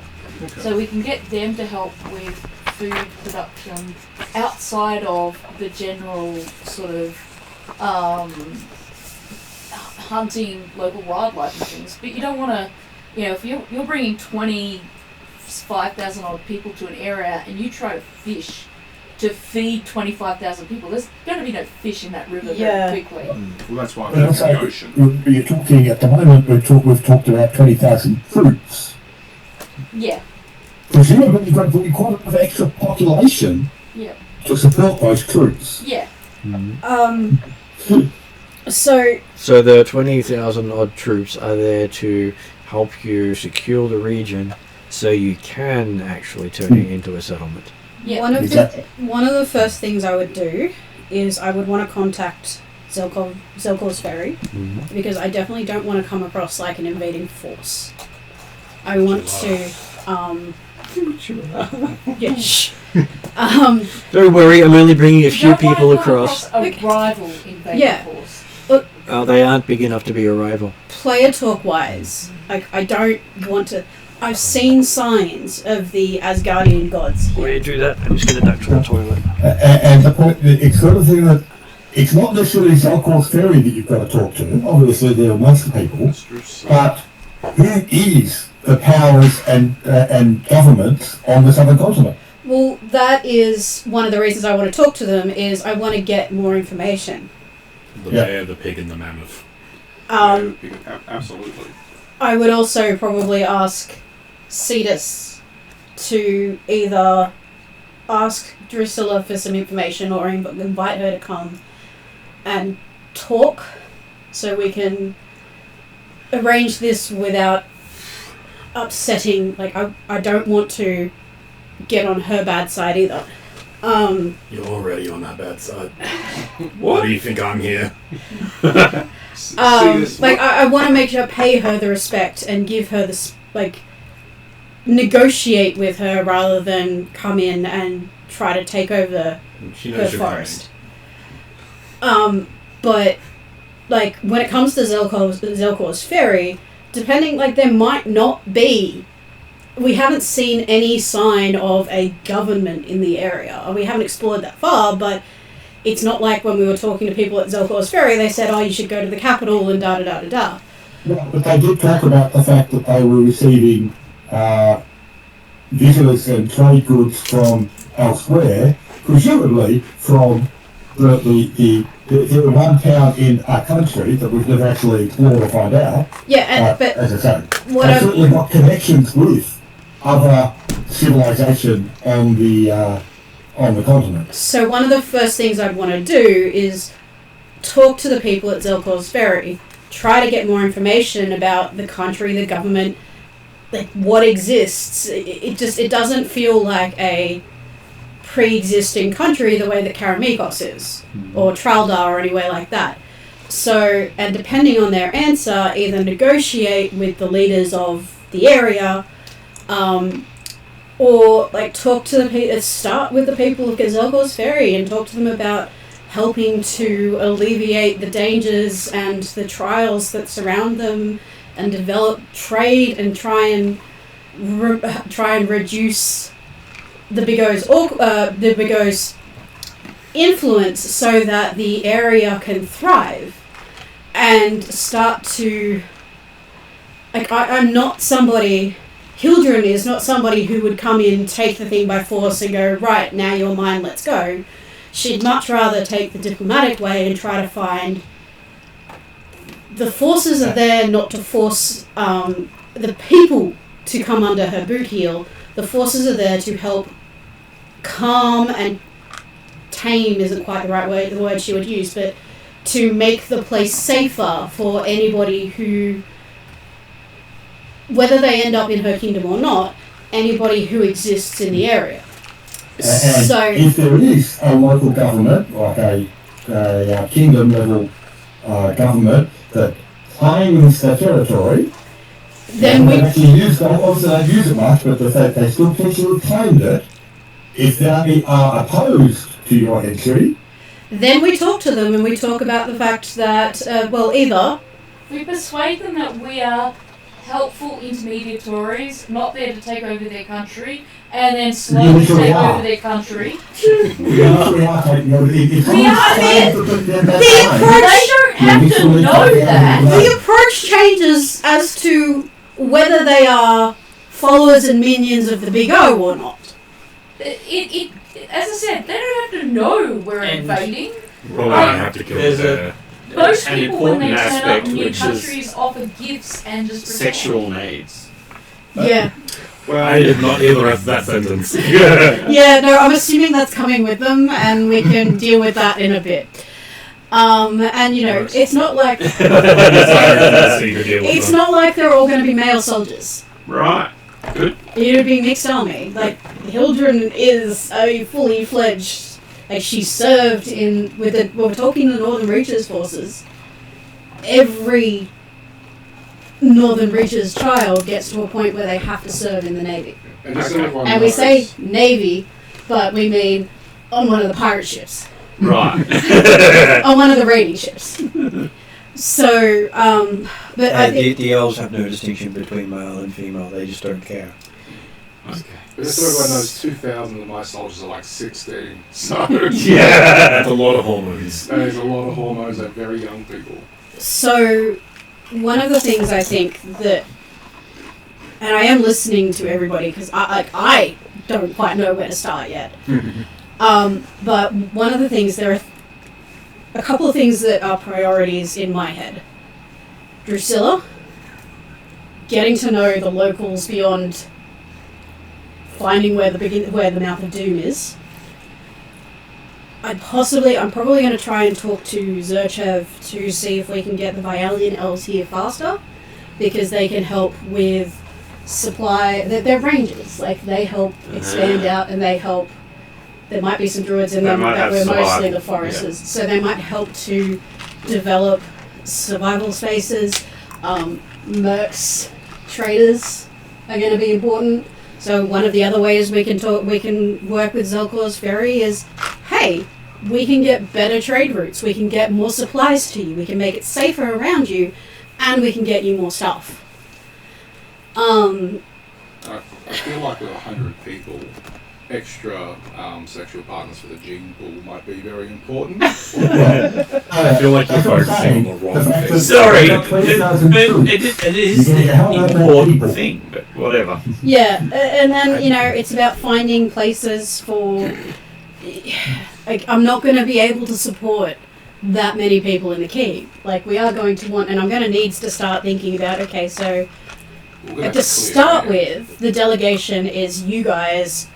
Like, I'm going to be looking to you guys for how you guys can help me.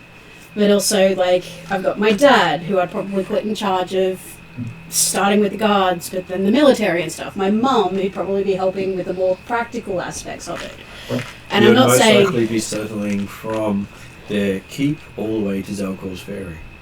So, like, at the very least, I want to contact Zelkor's Ferry and I want to find out more about the environment around us, because it's just stupid to come in and not find if there's somebody who I'm eventually going to be coming to head with.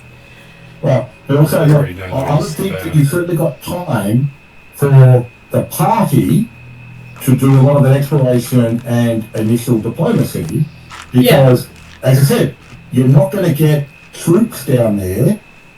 Well, I mean, do anyone even know how long the trip takes by ship?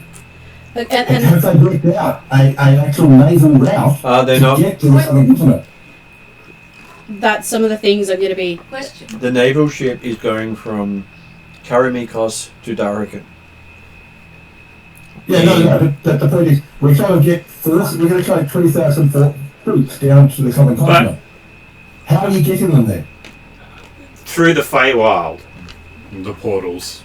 You mean you're going to be sending troops to Darrican and then having them apparently having troops? Well, there's 10,000 of them, and they can... Apparently fleeing Darrican while Darrican is trying to defend itself. Well, okay, so the 12,000 coming from the northern reaches,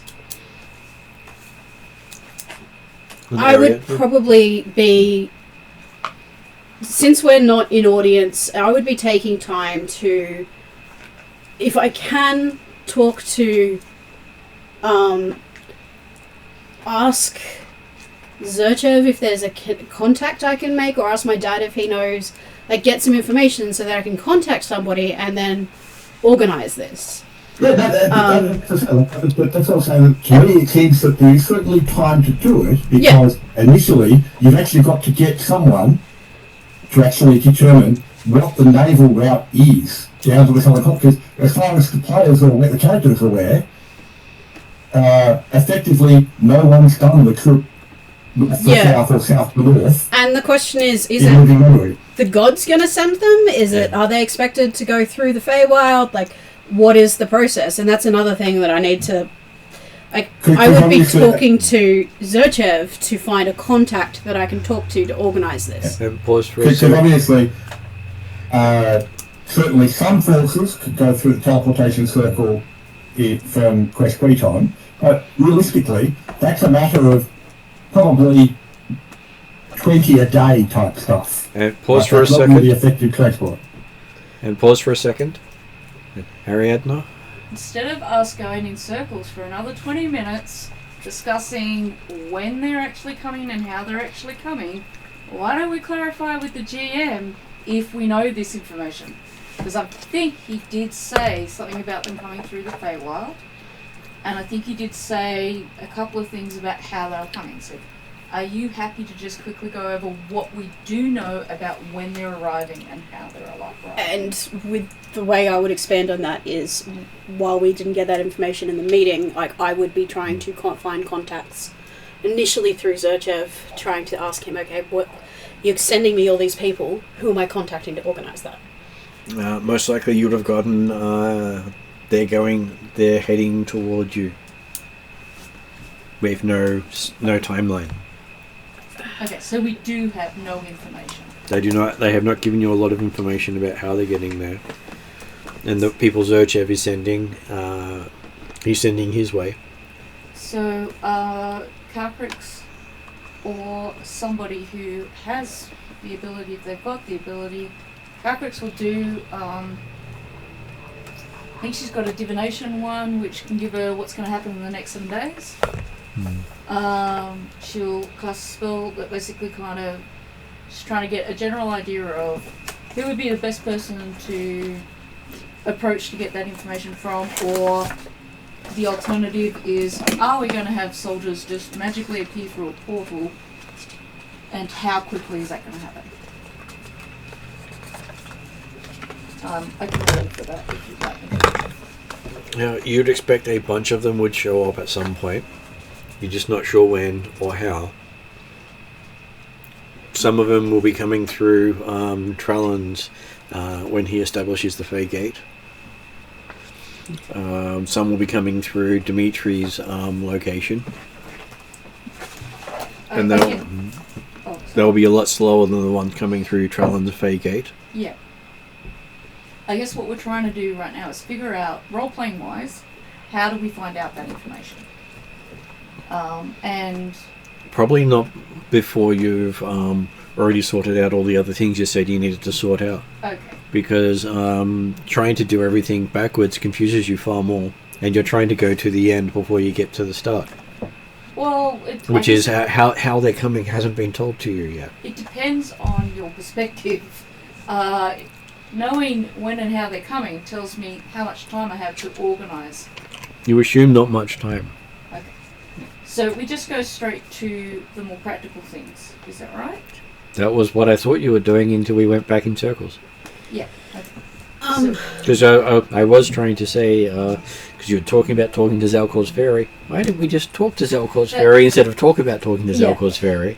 Because that seems to solve the problem a lot faster. The three things I wanted to do this session, if that's okay with everybody, is I wanted to talk about Zelkor's Fairy, I wanted to talk to Drusilla, and either through Zerchev or my own contacts, I wanted to talk to the Violian Elves and see if they can get here. They can get here fast. They can be one of the first lot to get here, so we can start using their skills in the area to scout and find out what's around, and so it's not all on us. Okay, so first things first is Zalkor's Fairy. The others will take time. Plus, it gives me a chance to think through them while I'm talking. I can't remember how to spell Zelkor's Fairy, but that's okay. Zelkor apostrophe S. And Fairy is F-E-R-R-E. F-E-R-R-Y, because my brain throws different letters in every now and then for no particular reason. Just a fun to Ray. Okay. Do we remember, was it the innkeeper who was the mayor? Yes, the innkeeper was Odo Bristleback.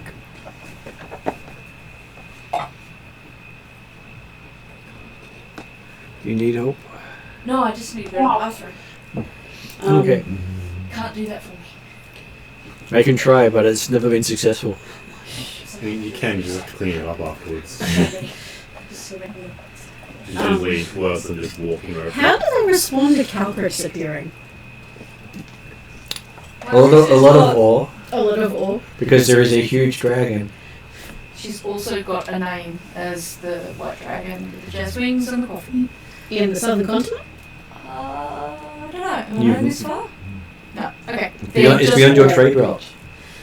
Well, this is my chance to Not for establish long. new trade routes. Not for long. Because everyone's going to need coffee and breakfast. There's also shops here. And an awesome necromancer who can leave Dimitri speechless. I feel like I need to speak to the necromancer first. So Odo is known as the current town mayor, owner, average guy. He's also possibly a werepig. If I remember correctly. That is true. But only on some nights. Yeah. Once every 28 days. So, Hildren is probably trying to be a bit more of a leader in towns, whereas before she sort of sat back and just mopped up any issues. And she feels like all of this, while she appreciates the support and the gods have said this is something we do together and she's going to listen and work together with everybody, she feels like if she's going to do this properly, she needs to take the lead. Okay. So it seems that they were expecting you at town. So the guards were expecting us. They opened the gates as you approach. Hi, we're back. We've had a bit of an exploration. There's been a couple of developments. I was wondering if we could talk to Odo. He's waiting for you in the inn. Okay. And Merc says he doesn't like this. Not normally this friendly, especially with me. It's very weird. They knew we were coming. yeah, no, Hildren's skin, like the hair on her arms is standing up. She'll say, thank you very much. We will head there immediately. Okay, as you go in there, you see there's a table being set aside with a pile of food on it. Actually smells nice for a change. I'd hope so. After what 10 Knives did to the chef. Is Odo around? Odo is sitting at the table looking slightly annoyed, but trying to be with a smile on his face. It doesn't seem to go all the way up to his eyes. Hi, Odo! Nice to see you. Nice to see you too, he says, rather subtly. Can I step to the back of the room and cast Detect Thoughts on Odo? You can. Though it's not a silent spell unless you have a silent option. Well, can I be far enough away that I... Your voice carries when you cast a spell. It's it's not a quiet cast, and it's like, it's like, yes, I'm doing this big loud thing, so it works. Putting all my effort into it. I mean, you could sit up and do a song and sort of disguise it that way. Yeah, perhaps... Could I sing a jaunty tune? Bluff, bluff, bluff the stupid tavern keeper, bluff, bluff.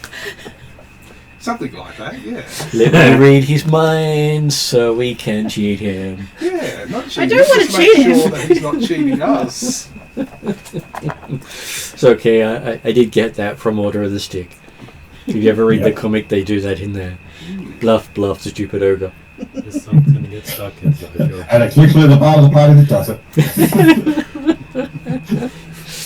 Okay, so yes. I'll give you a performance check to see how well you do your performance. Come on. Let that voice sing. 13 plus a charisma 7 plus performance. Hang on, bring up your new thing. Well, I've got 20 so far. It is... Because in your performance, you have like expertise dice and stuff. In fact, yeah, you have at least a D4 in performance. Alright, well let's throw a D4 and see how we go. 4. Okay, so 24. 24. You do a fantastic performance. Oh, yeah. People start clapping along. And when you start detecting thoughts, you hear him go, that annoying bard's back again. That's okay. I don't mind. Won't he ever shut up? No, I won't. Before, like, as this is going on, like, I'm sure I haven't just stopped to let, partially to distract from what Merc is doing, and partially because we've started a conversation. This feels a bit awkward. So the part just decides to take up figure while I'm trying to talk in the background. It's like as you got to say something, there's a chord drowning it out, and he's doing that big riff, and you're going. So, Odo, we have been exploring and we have found some things, but we have also had some guidance that might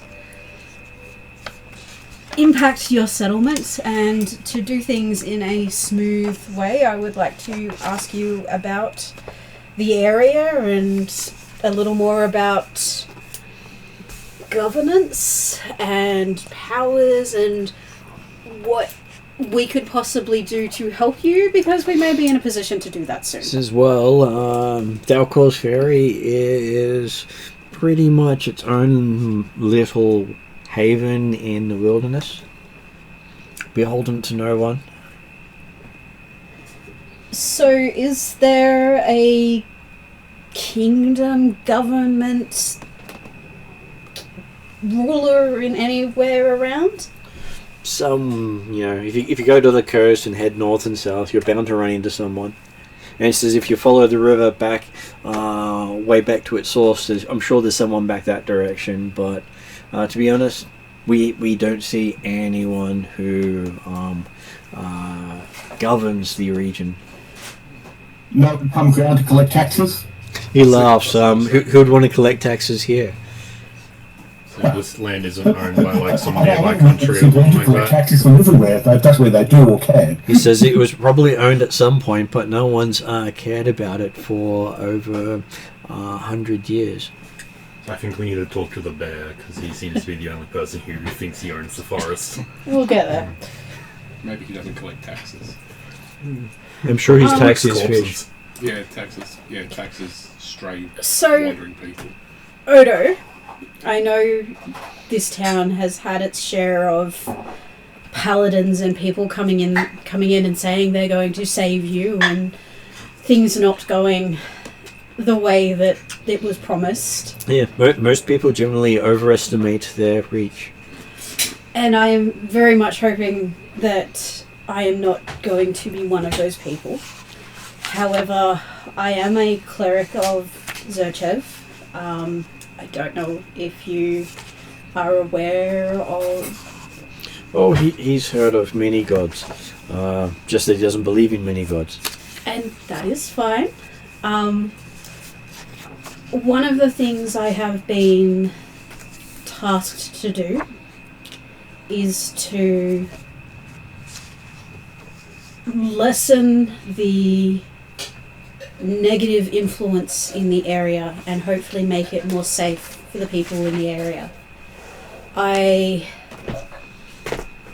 We did check out the keep that we were told about when we were here, and we were going to use it as a base for our exploration of Rapanathak, and it's sort of gone beyond that. You might see more people around. So you are invading, I am trying not to. I would much rather... but not succeeding, I hear. I would much rather work with you. What I want to do is to help to improve the area, make it safer. My friend, I sort of don't point to Merc, but sort of indicate the singing, is hoping to set up more trade routes, and we are trying to... We believe that by spreading our influence and the influence of Zerchev, we will be able to lessen the more negative influences and eventually make this a more vibrant and safe area for everybody to live. I do not want to force this on you, and I would very much like to talk to you and find out and involve you in the creation of this area and trying not to say kingdom. She says, so what are you offering for my assistance? Is Merc picking up anything from his detect thoughts? He is thinking he won't have to do as much to put down banditry if someone else takes up the problem. Is Merc, is he picking up what the male wants out of this though? Like what his heart desires? He doesn't know what to ask for, considering he's never really had the opportunity to ask, so he's sort of a little bit confused about what it is someone can offer. Well, as he's basically been... And will involve paying taxes. We do not want to take away the... We do not want to underestimate. We want to embrace the value that Zirkov's Ferry has, the history. And we want to be we will be trying to reduce the dangers, whether it's monsters or banditry or any of those things. We are hoping to bring riches and stability in trade and food supply and all of that sort of stuff, as well as... That all sounds grand and wonderful, but what are you actually offering the town? A place at my side. Even though technically it's more of a village than a town. Yeah. Or a group of collection of buildings that call themselves a village. I am not asking permission. I am not in a position to do that, but I see ways in which we can help you to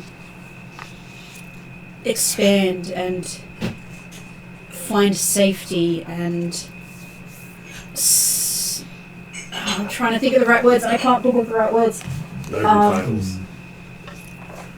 Offer them noble titles. They probably want that.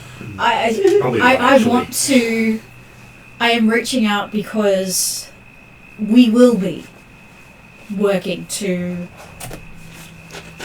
develop a place that is free from a particular demon's influence. No, he goes, well, if you're looking to civilize the area, he would have a couple of requests. And that is, I would like to work with you in this. So I would ask what your requests would be. I am not guaranteeing that we'll be able to fulfill them, depending on what they are, but I will definitely listen. Well, his first request would be his place keep its name. That is something that I was intending to keep. Because, hey, it's been in his family for many generations, and his family has kept the place safe. I would be honoured if Zelkor's Ferry joined us as Zelkor's Ferry. And he would look to either work with the person in charge of the town or be the person in charge of the town. Because, well, if he works with the person in charge of the town, less work for him, but he's more than happy to continue his services leading the people. I was not hoping to change the current leadership in the town in any way, shape or form. You have guided us so far, and this is why I have approached you. And I guess for his last one is if you are going to tax the town, maybe tax them lightly to begin with, because they have not been paying their way much more than food to the inn for the last 50 odd years. I would not, while I am not across taxation and the requirements of what we will need, I do know that I do not want to take from this village more than it is able to give.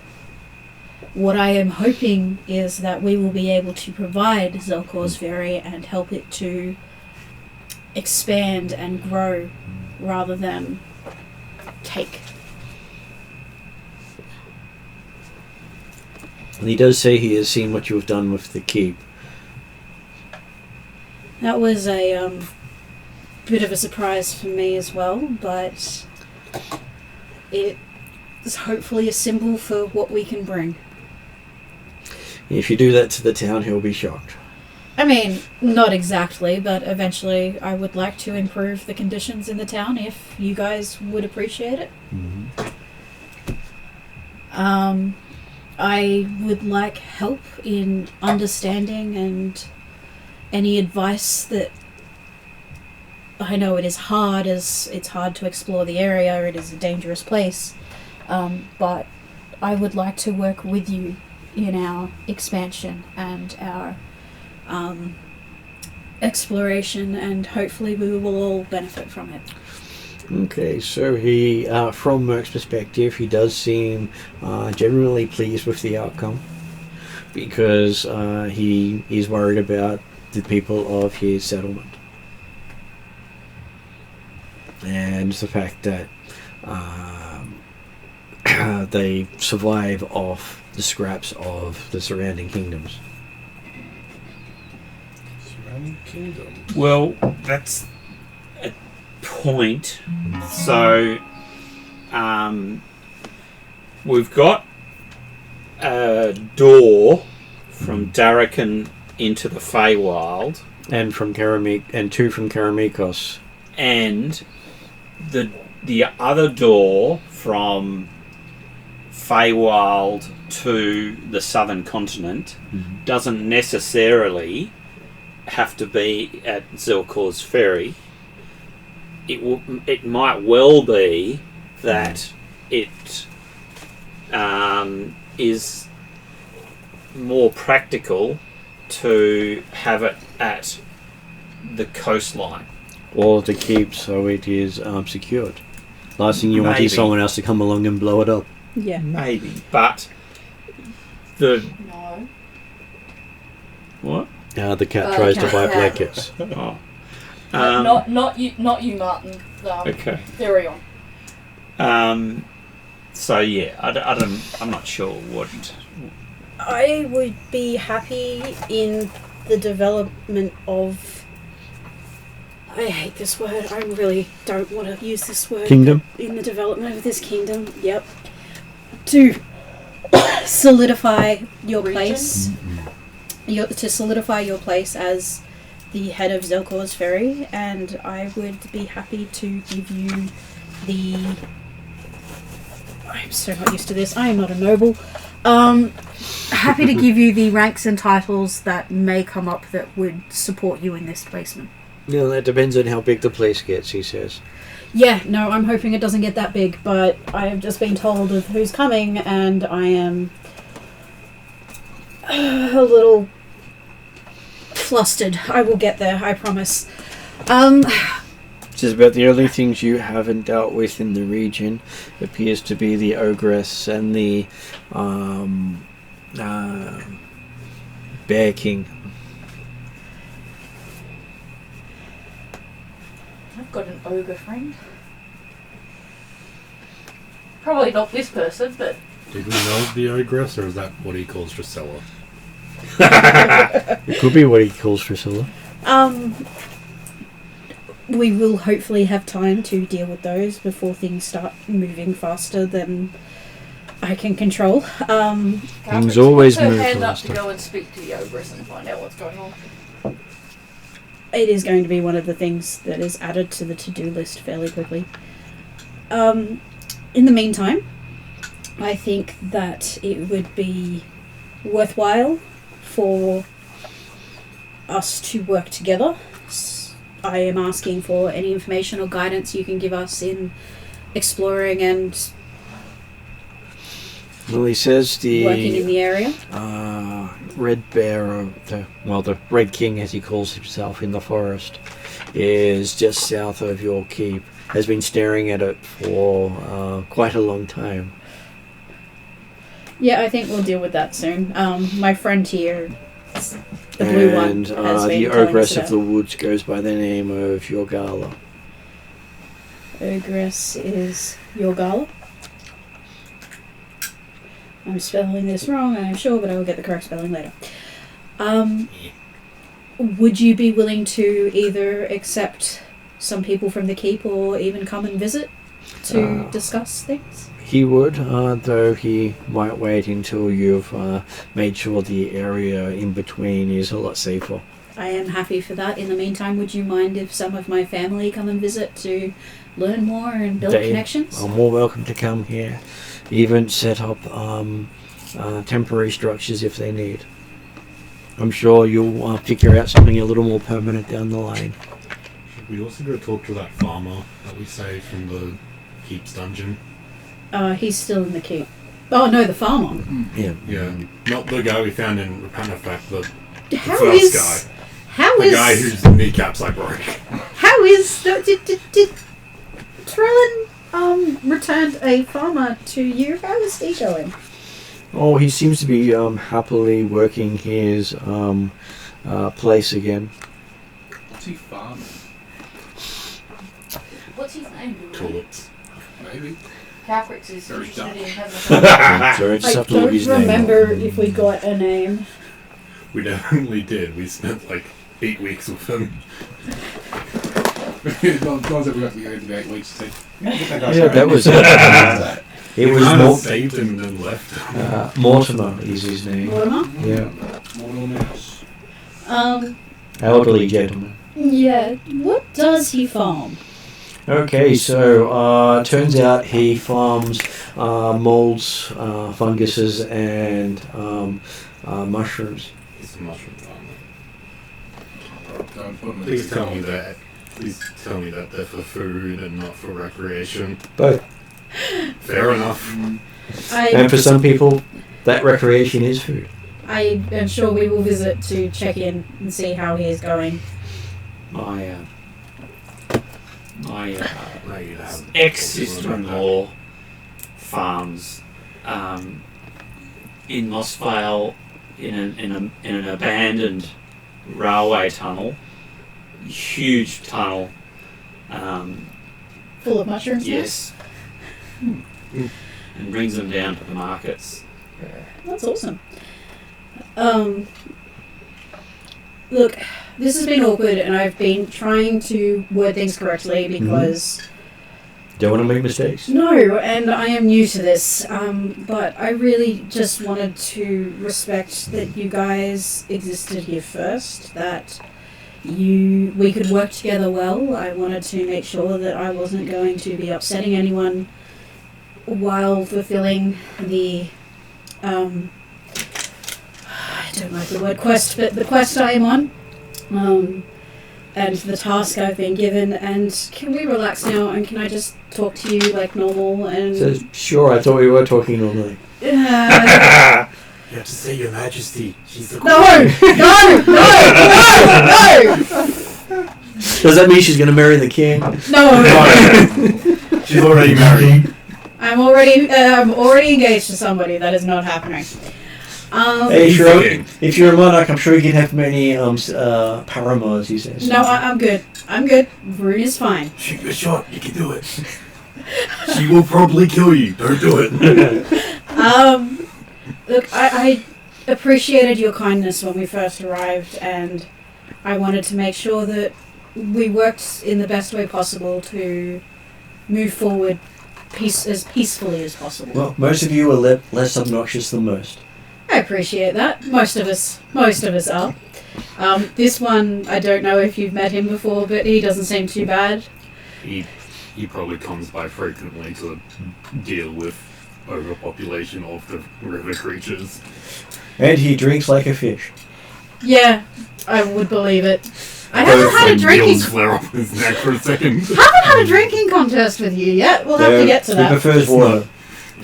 As Merc hears this, he remembers, and pulls out his mug of warming, pours water into it, it turns into warm mead, and starts drinking it. And then you get the smell of fish coming into the inn as your friend waddles in.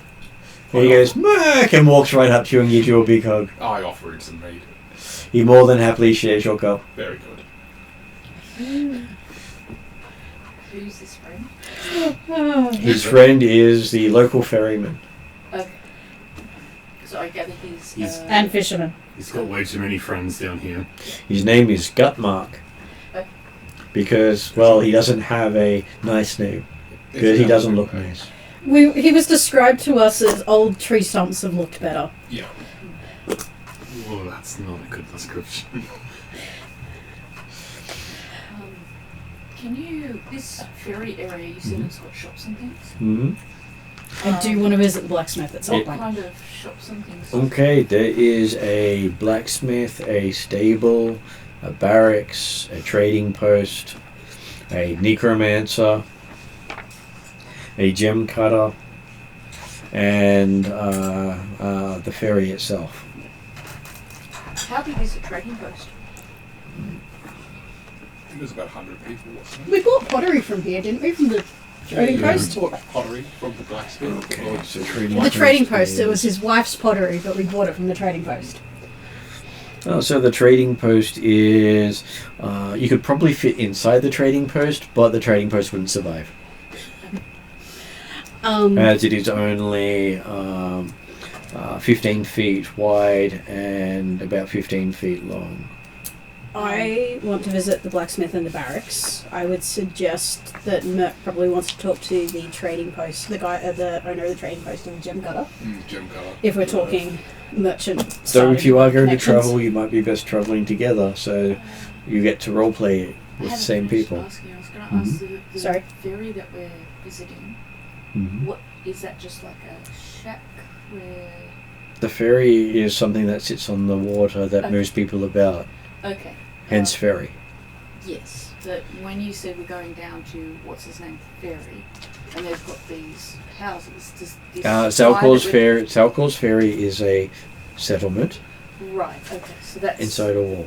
Yeah. Okay. They have big walls to keep out the nasty things outside. Yeah, that's what I was trying to. They get a bit of trade irregularly. Basically, as he said, they get scraps from the other kingdoms. My other question was: is this conversation, is it happening in one of those buildings or at the ferry? Most of the In the conversation was happening at the inn. Oh, there's an inn. Yes. Yeah. Okay. So, Which is where the person who runs the town lives. Okay. Odo. And that's who you're talking to. Yep. It's called Bristleback's Inn because his name is Odo Bristleback. Okay. And I'm looking forward to working with him, but I was trying to be. And we're still not sure if they're all human. Oh no, I'm sure Odo's a werepig. A wereball. I doesn't long really as matter he's who you're all there. not that for wereball. gatherings. So yeah, I mean, I settle in to eat for a bit and talk, and pleasure to. Not as Be good as working 10 with you. Knives' food, but much better than the first time you came. I comment that the cook seems to have learned his lesson. Yeah, it seems that he does seem to be able to work better with less fingers.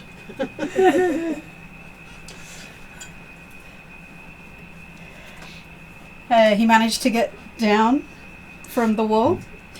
We let him down after about half a day after the other nice little halfling left. Yeah, 10 Knives is fun like that. I am hoping to entice him to stay at the keep. Does he come back with us? He has not. No. I would like to get him back, but we'll see. He said he had a job to do. He has lots of jobs.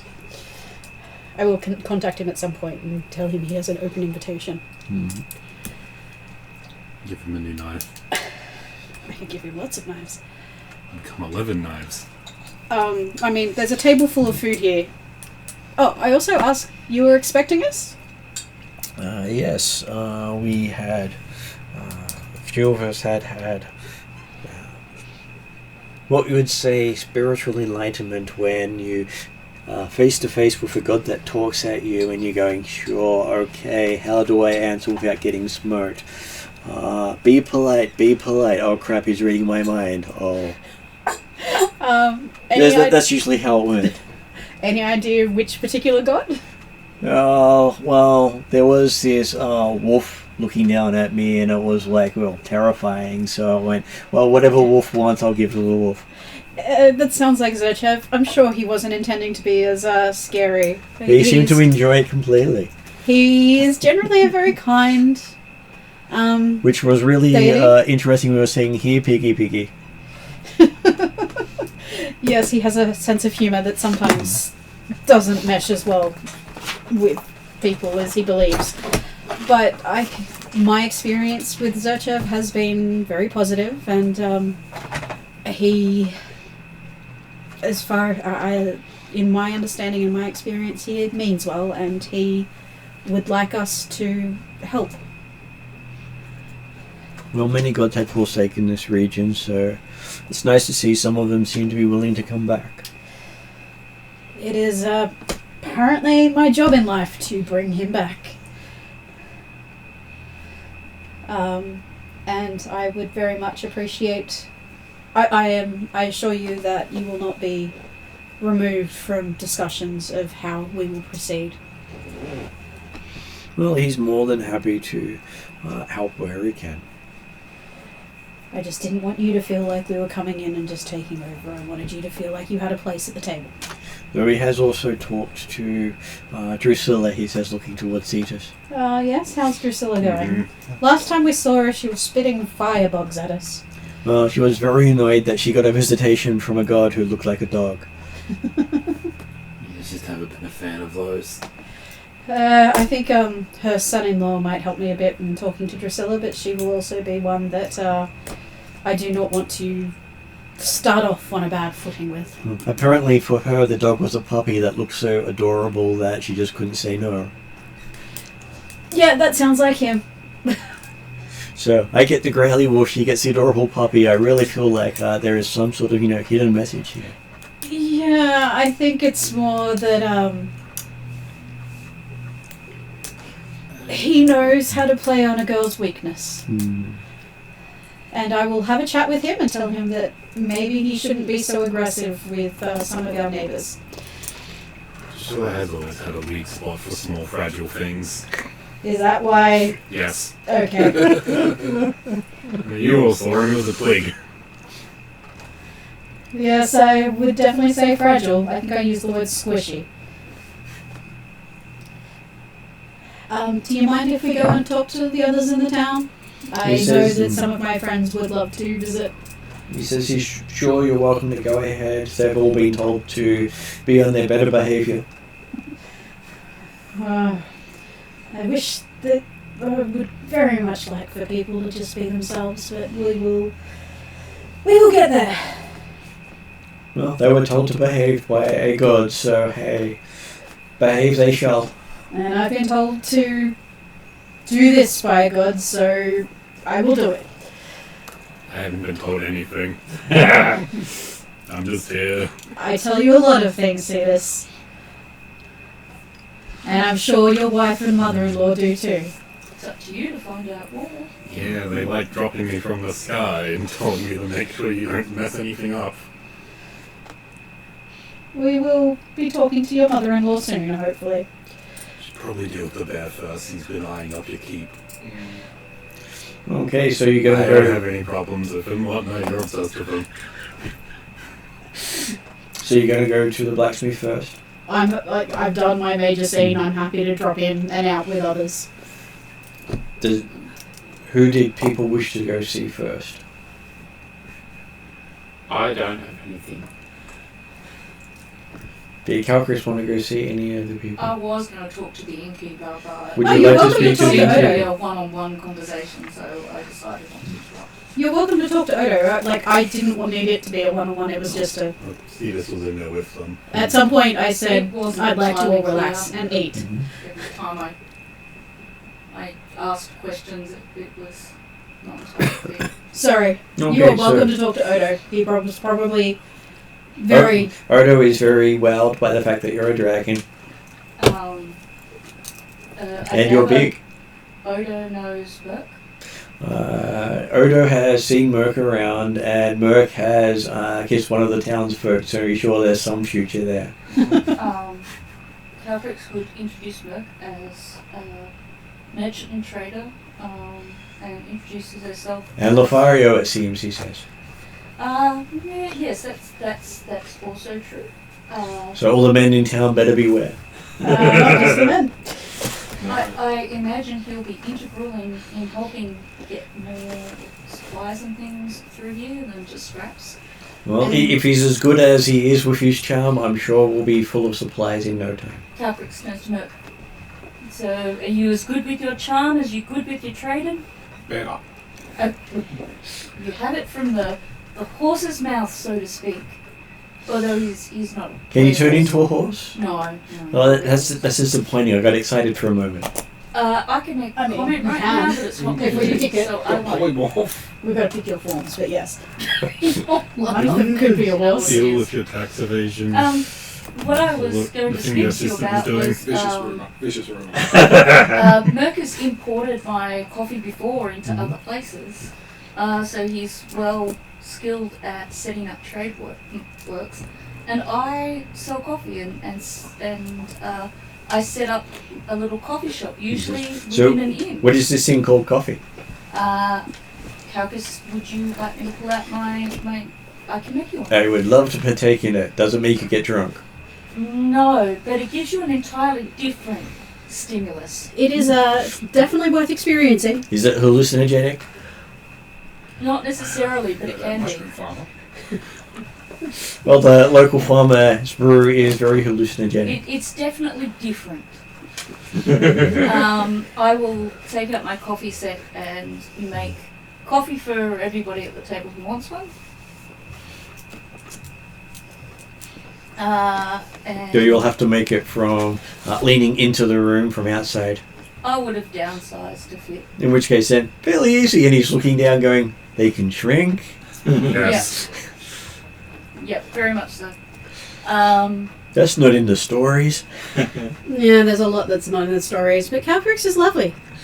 So what I normally do is I set up within the inn, and then I help the inn sell food and sell coffee, and I have gnomes that usually come and assist, and they can help in the kitchens, and that would be free of charge to you, as kind of a trade for letting me have just a small corner from which to sell coffee from.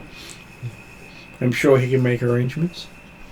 Um, And I'm sure Gumble, the cook, could do with assistance, considering he's still missing some fingers. Well, I can certainly arrange for some people who could possibly help him with that as well. Take more fingers. No, I save can do the that. rest. Well, it was 10 Knives who said he was taking them until he learns to cook better.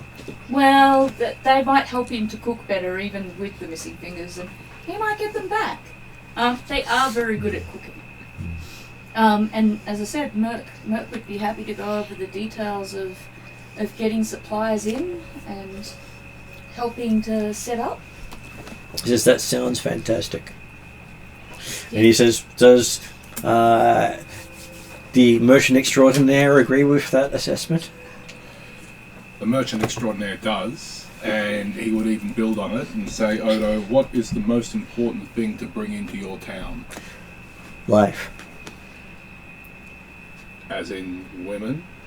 Well, you have a completely Not different concept of life to exclusively. him. He's not talking about creating life or procreation. He's just talking about the living coming to town, because he doesn't really like the dead coming to town. My coffee will definitely bring people. Oh, trust me, people are coming. How about like 2,000 16-year-olds? Don't say that.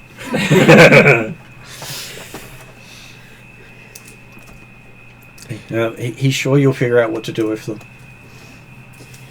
Though if it's anything like your Drusilla, it would be quite interesting. Let's hope not. She's kidnapped enough children in her life. There will definitely be people, and hopefully with people will come more supplies and more life to the town. He does toast the coffee and drinks way too much of it too quickly. As long as he enjoys it, he'll get through the rest of the. And has that look of, oh god, it's hot. I I finished. would have made it drinkable temperature. Do not disgrace the dragon in that way. I finished my cup. Well, normally you let it brew a little bit before drinking it. Yeah, but I still don't make it so it's going to burn your tongue. Well, I am not the baristas of Canberra. he's used to anything bean room temperature, not above. I lean into Odo and I say, I'll show you something. And I ask Calcrix for another cup of coffee. Mm-hmm. And then I pull out my flask of inebriation. And I pour out some spirit. And would you like some? No, not one for alcohol, he says. Okay. Calcrix is looking at you in horror as well. You are contaminating my coffee with alcohol like that? I take a big sip. Merc And I comes over. smile Calcrix and has goes, lost respect for you. it is A a different lot of experience, respect. but just as fun. Hey, The I'm a respect just Viking! The respect just went from 8 to 4. before. I'm a Viking! I like my alcohol, okay? Not with coffee. You can like your alcohol, but you don't contaminate the coffee with it. With the right alcohol, it gives it a nice, You've never heard of Melbourne coffee, aka Irish coffee? Yes. Oh, yeah, she's heard of Irish coffee, but she believes that her coffee does not need it. What's an Irish? It may not Irish need it, whiskey. but In a this little bit world. more buzz is always fun. What's an Irish? You grind up people and put them in the coffee. This ogre that you're having Weird. trouble with, Well, they're not having trouble with the ogre. There's just an ogre in the forest nearby. Oh, okay. So when you say we need to deal with her, Well, if you're going to claim an area where she lives, you might want to talk to her before doing so. pay her the same respects that we would pay you. Is that correct? He agrees. And this bear king, did you say? Is that the Yes. same case? I'm sure that would be the same case, though. You might need your help of someone who can speak to animals. can do I that. have the capacity to speak with animals. I think I can too, but Then you should be fine in finding out what the king wants to know. Okay. Is there a reason why it's called the Bear King? Is it that he rules bears in the area, or Well, he's a he- bear and a king of something? He calls himself the king. Right. I see. So if he calls Make it himself the red. king and no one's been able to stop him calling himself the king, then he's the king. I look to the rest of the group and I go, so he may be completely delusional, Yes. I mean, from what I've heard, eccentric. he doesn't Like like that's a him. big bear. He's He been thinks encouraging he's us to better go than and deal with him before. Yes, but he may not be the sort of person you need to deal with, as in obliterate, knock Oh, on no. doors, just have a fight with. But he might be someone you have to have a conversation with. We could try a conversation, but Cetus apparently is usually beaten into submission. Right. He's gotten too full of himself way too often. Why don't you? No, I can't. There's a reason why I haven't finish killed that- him yet. I can't finish that sentence in this group and not get in trouble. I'm Wow. actually learning to filter. That's Calvary. I now want to know what she's wanted to say. Okay, there are shops, Kill him, I would have. and I know Caldrakes would love to visit shops. Merc has set up I'm not planning to visit shops. I'm actually hoping that There- once you guys finish your thing, go visit the ogress. There is a gem cutter here.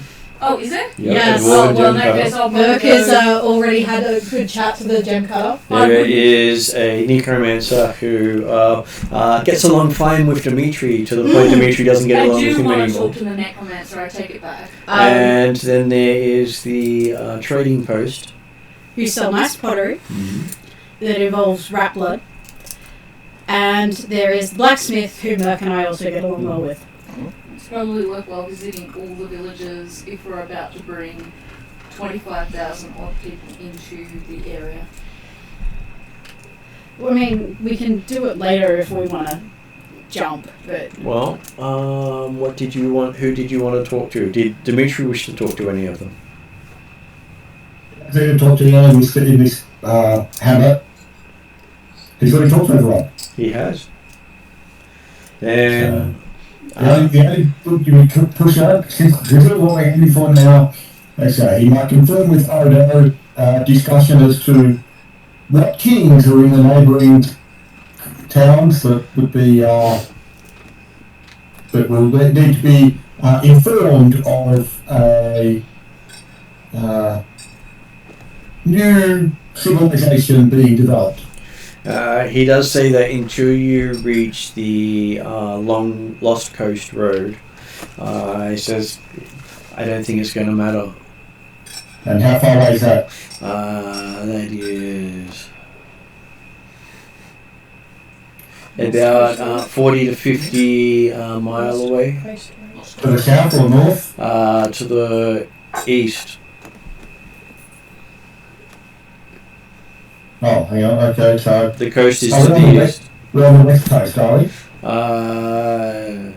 You're along the east coast, but you're not actually on the coast. You're on a river system that leads to the coast. I was going to say we weren't. Okay, right. And we're about 50 miles from the coast. 50 miles from the road, another 20 miles to the coast. Okay.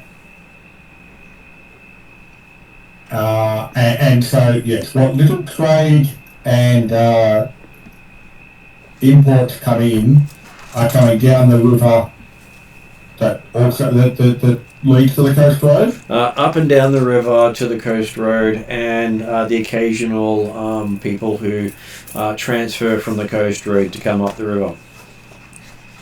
Yeah. So most of the trading happens at the river crossing. I really Yeah. am going to have Is there effectively a road to the coast road, or is all the traffic normally done by the river? Most of the traffic's done by the river. I thought, yeah. I'm Make having note such of a where the hard training time area is. orienting any of this. Okay, so did you wish to speak to the blacksmith first? I mean, personally, like, I like the blacksmith. I wouldn't mind having a chat with the blacksmith, but, like, I am Alfred done really that. wants to go to the gem cutter and the necromancer. happy to go gem cutter and necromancer, and we said hi to the blacksmith as we walked past. Let's do it. Oh, is it in a certain order, is it? No, I was just trying to keep it simple so we covered everyone you wanted to see. Okay. Oh. Instead Well, of look, just... I'm happy to not roleplay it, Mhm. but I do mention to the blacksmith that there is a goblin at the keep who I think would, he might... I think it would be good for them to strike up a relationship and maybe talk about connections. He's happy to talk to a fellow blacksmith, even if he is a goblin, he says. He does look skeptical that a goblin can be a blacksmith, but hey, you might have found an enlightened goblin. He is very enthusiastic. I haven't actually wielded anything he's made, but I would love your opinion. Okay, so... It's actually a goblin, isn't it a dwarf? No, it's It's a a forged goblin. it's a dwarf in the Monday night game, who used to be a goblin. Yeah, I was going to say, in the Monday night game, it is a reincarnated goblin that is now a dwarf. That's what I mean. He's actually a dwarf. Yeah. In the and Monday that's night game. Monday game. In this Wednesday one, game, he's he- a goblin, just a goblin. He is a Okay, right, goblin yeah. who is obsessed with blacksmithing. And he's Right. happy for us to do whatever we want as long as we keep him supplied with metal and food for the fire. Okay, yeah. Okay, so passing by the trading post, you see that they have a fresh set of pottery out there, having just been made in the last few weeks. Alfrix will visit all of these shops. I don't have to roleplay in all of them. That might take We've still got 6 5 sets. different sessions. But she'll definitely stop in, and if there's anything particularly important to discuss or that might come up, happy to. Okay, so he has a wide array of simple staples. As you'd think, anything more than simple would probably take up too much space. The necromancer seems to be away at this stage. Aww. And when you get to the gem cutter, you find out why. He's in the middle of having a discussion with the gem cutter about offcuts. Oh look, 2 in 1 go. I did want to ask the trading post people if they would be interested in expanding their space if they had the help. They would always be happy to expand with help, as long as you get approval from Odo before making any We changes to most the certainly town. would. Do you remember our friend Merc? Okay, so meeting Calgor the dwarf, you see he definitely does look to be in his 400s. And he's the gem cutter. He is the gem cutter. Hands seem exceedingly steady for someone that old. It's 400s. At 400s, he would be over what would be considered a 100 for a human year. And he'd be oldish for a dwarf. Dwarves live to about 450, Yeah. so he is ancient for a dwarf. Yep.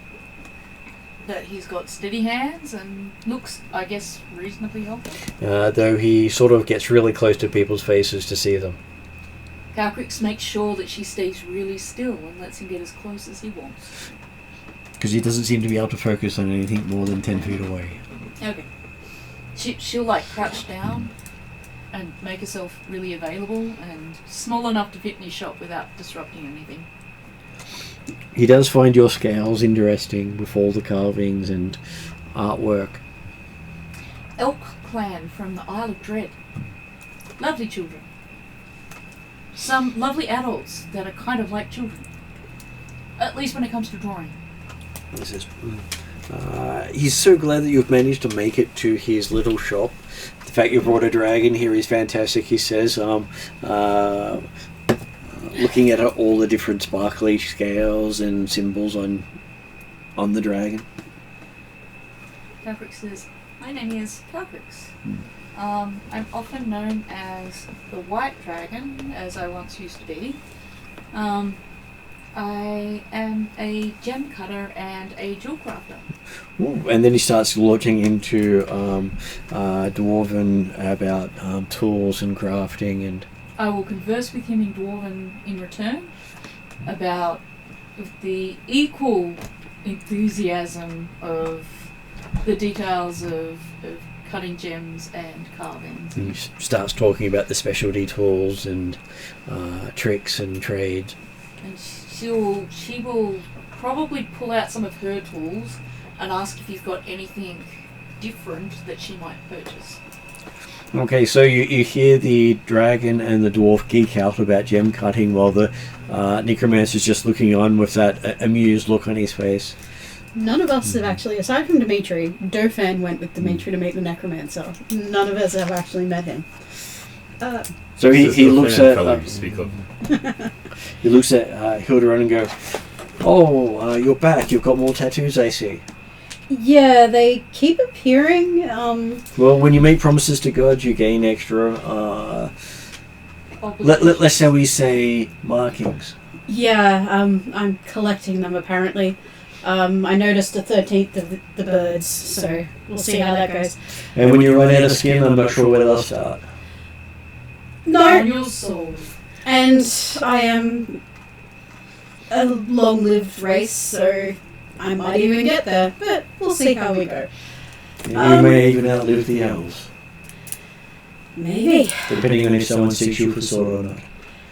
You do come from a violent place. Do I know of my fulfillment feature for devotion?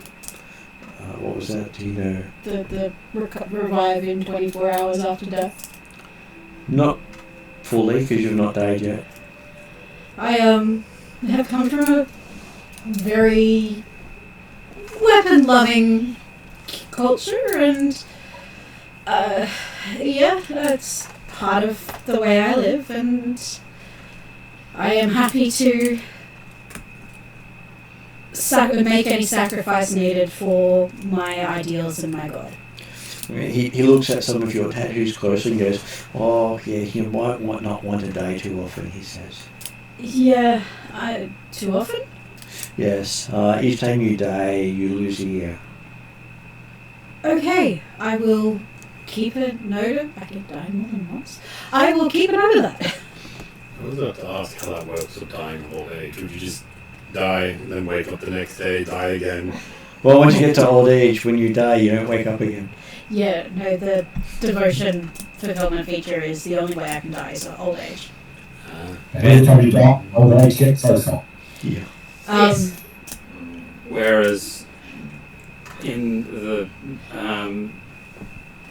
the monk story, I think level 15, I'm immune to aging. But you don't exceed your lifespan.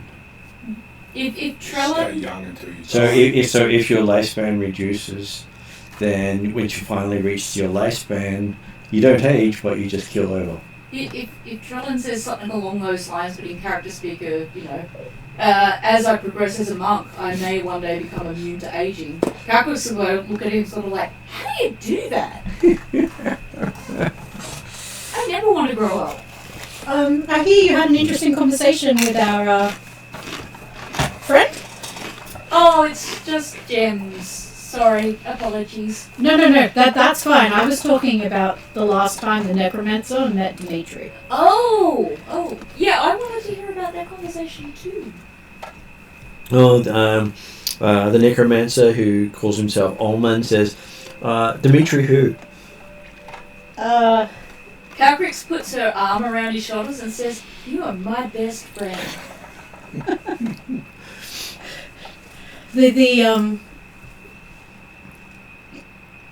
The fire wizard who came last time we were here. There was a fire wizard here? Yes.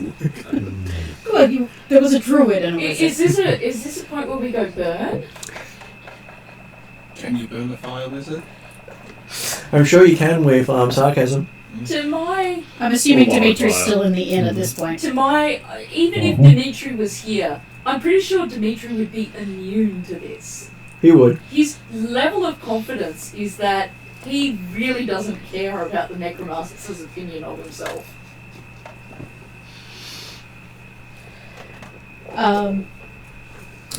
I do hear that you also deal healing, if I remember correctly. Yes, he can exercise any wounds away given time. Does that require death beforehand? He can get rid of that too. You might have an influx of customers at some point, and hopefully not an influx of subjects? Well, as long as you've got money so he can keep stock of his supplies, he's more than happy to heal anyone who needs it. I will try to keep that in mind. Hildren is... I don't know how much money she has. I'm just like racing through my head.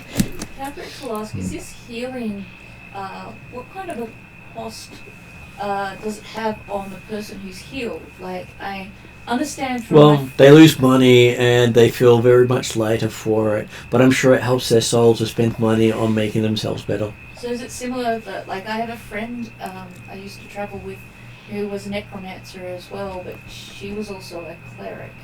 But I understand from necromancers that sometimes there can be a cost to the life or some sort of offset cost.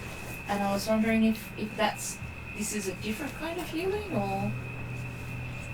Well, he does remove poison via transfusion. He removes diseases via purging, leeching, and concoctions. That sounds fun. And he puts together healing brews, slightly alcoholic. Because, Best way. well, if you're going to make something, make it drinkable. And then I he fear can... what he will think of Calcrix's coffee. And Calcrix fears even more that he'll do just what Hildren does and add alcohol and spoil I it. don't do it all the time. And he can bring life back to those that have left it. Sometimes not the life that left it, but that's, one of the side effects. Yes, okay. He seems to be pretty straightforward and upfront about his stuff, so yep. Calcrix is happy with that. She just doesn't want to really be sending soldiers who are suddenly becoming undead or indebted to a necromancer in some way. Or connected or linked. I mean, I also have a hell of a lot of clerics and stuff that will be able to... But, She gets along fine with necromancers. She just doesn't want to see them doing, I guess, what would be classified as evil stuff. Building connect... He didn't feel evil. He doesn't feel evil. Just building connections with the locals. I'm sure last time we were here he felt incompetent. Though That's really good. Though he also likes the idea of experimenting on more people to get his stuff working better. We just sat here trying to stop laughing. If you remember last time, we just sat here trying not to stop laughing and not to laugh at Dimitri. I was going to say practice makes better. Well, the more practice, the better and faster the healing takes. That's actually a truism. And the benefit of his stuff, even if the gods disappear again, his stuff will still work. That's also true. Because, hey, for a while there, the gods were gone. Gods be crazy, they disappeared. His magic was the only healing magic in the region. What was it? How old are you? Well, the magic went away only a couple of years ago. Oh, okay. Alright. I don't know. Apparently the gods were playing keep away with the world. Yeah, they do that a lot. So this was the time when Trellin was still a halfling. I Old was, times. But You were a halfling? we were back in the Hollow World. Yeah. He went to the Hollow World to bring the gods back. Yeah. And god damn it, you did it. And we got a wish spell, and I became an elf. So, the only god at the time was Thanatos, so you could have left Thanatos in control. Yeah, no. Probably not. He would have been a very happy Thanatos. And so much fun. I will see whether or not I can trade with the gem cutter for supplies. Well, he pulls out a spare set of dwarven tools for gem cutting. I will overpay him. He doesn't take any money. He says if you've got raw gemstones, he'll take that. But he thinks of it as a gift for one craftsman to another. Thank you. And he does wink at you and say he's sure to charge the rest of your friends outrageously to make up for it. Oh, please do. Especially, there's this one who says he knows everything. Oh, so that bard. No, not the bard. You'll know him. He'll try to educate you on your own craftsmanship. Oh, if he does that, I can charge him triple. Exactly. He probably won't come to you for any gems. He doesn't really need that kind of stuff. Not that I know of. But if he does, triple is exactly what you should go for. I will search amongst my raw gemstones, pull out a selection for him to take what he would like from. I'll make sure that they are the high standard gemstones from my... He takes a couple of the lesser quality ones with the idea of cleaning them up. Yep, that's all. Because if they're already well done, he's got no work to do. So, Caprice is also going to say, may I show you a gift I got from a dwarven jewel crafter in the Elfheim. I believe his name was Doran. Small hammer. Small hammer. And he gave me this really lovely gift, and I thought you might like to see the workmanship. And she pulls out her great one, gem carving that he gave her. He looks at it and says, that's a little finer than he can work right now. I felt very honoured to get this gift. Looks like he probably spent over 10 years working on it. I use it to honour the Great One every evening. What's his name, Doran? His name is Calgo. No, the one in Alpine. I believe it's Doran Smallhammer, but I'd have to confirm his first name with you. That's okay. It's just, for now, we can check later. Small hammer. Smallhammer is definitely correct. Alright. And I met him with True Life. So he is happy to geek out about gemstones with you again for a while. Yep.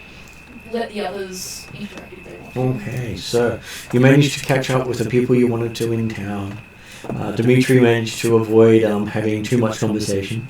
The reason I wanted to, and only if it's okay with the rest of the party, the reason I wanted to stop by the barracks was I wanted to, talk to the captain and, he was a friendly fellow, talk to the captain, give him a heads up of what's going on, and, it's okay, we're just trying to help. But also any of that adventuring gear that really isn't worth our time that we picked up and put in the swords and the random weapons and the kittens and stuff that we didn't really care about. I wanted to... Kittens? Kittens. Okay, good, thank you. But kittens sound amazing. Here, have some kittens. Oh. Happily do that, but... I have some climbing spike. What a random thing to include in adventuring gear. Here's some kittens I had in the bag. They were alive when I put them in, but oh well. Is it a bag of kittens? I'm half deaf in 20 years. That's okay. No, I do miss hearing, but that one was a good one. And I thought it would be a good idea to give them to help, like, bolster their supplies and stuff, because I got the feeling last time that they were well kept, but not the best supplied. Okay, so the captain gives you a hearty handshake. I tell him that, you know, we will And he hears that you've impressed the impressed Odo. I try. I've been instructed to reduce the demon's influence and Well, the spread my gods. And last one who said they were going to help the town ended up stealing half the stuff from the town. yeah, I really don't want to do that. I genuinely want to help the town, Oh, sorry. and I genuinely want to help you. I am happy to bring back anything we come across in the dungeon that might help, and we will have some people who will be joining us, and hopefully they will be able to work with you in some ways to help make the place a safer for all of us. And what would characters like to add? Calbricks will put in, please let everyone in the town know that the great white dragon, who's called Calbricks and is currently residing in the area, is friendly to all except for thieves. And does the Great White Dragon always refer to herself in third person? No, but the great white dragon would like to, in this case, she winks, because she wants to impress upon thieves that that's not going to happen here without consequences. He says he will happily provide service to said dragon whenever she needs it. Calbricks gives him a cookie. He quite happily has the cookie. Says better than the halfling makes it. Oh, That's poor not halfling. hard.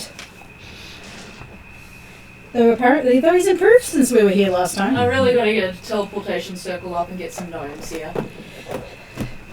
Okay, so the next, if you don't have anyone else to meet in town, No. I assume you make it to the Red Bear.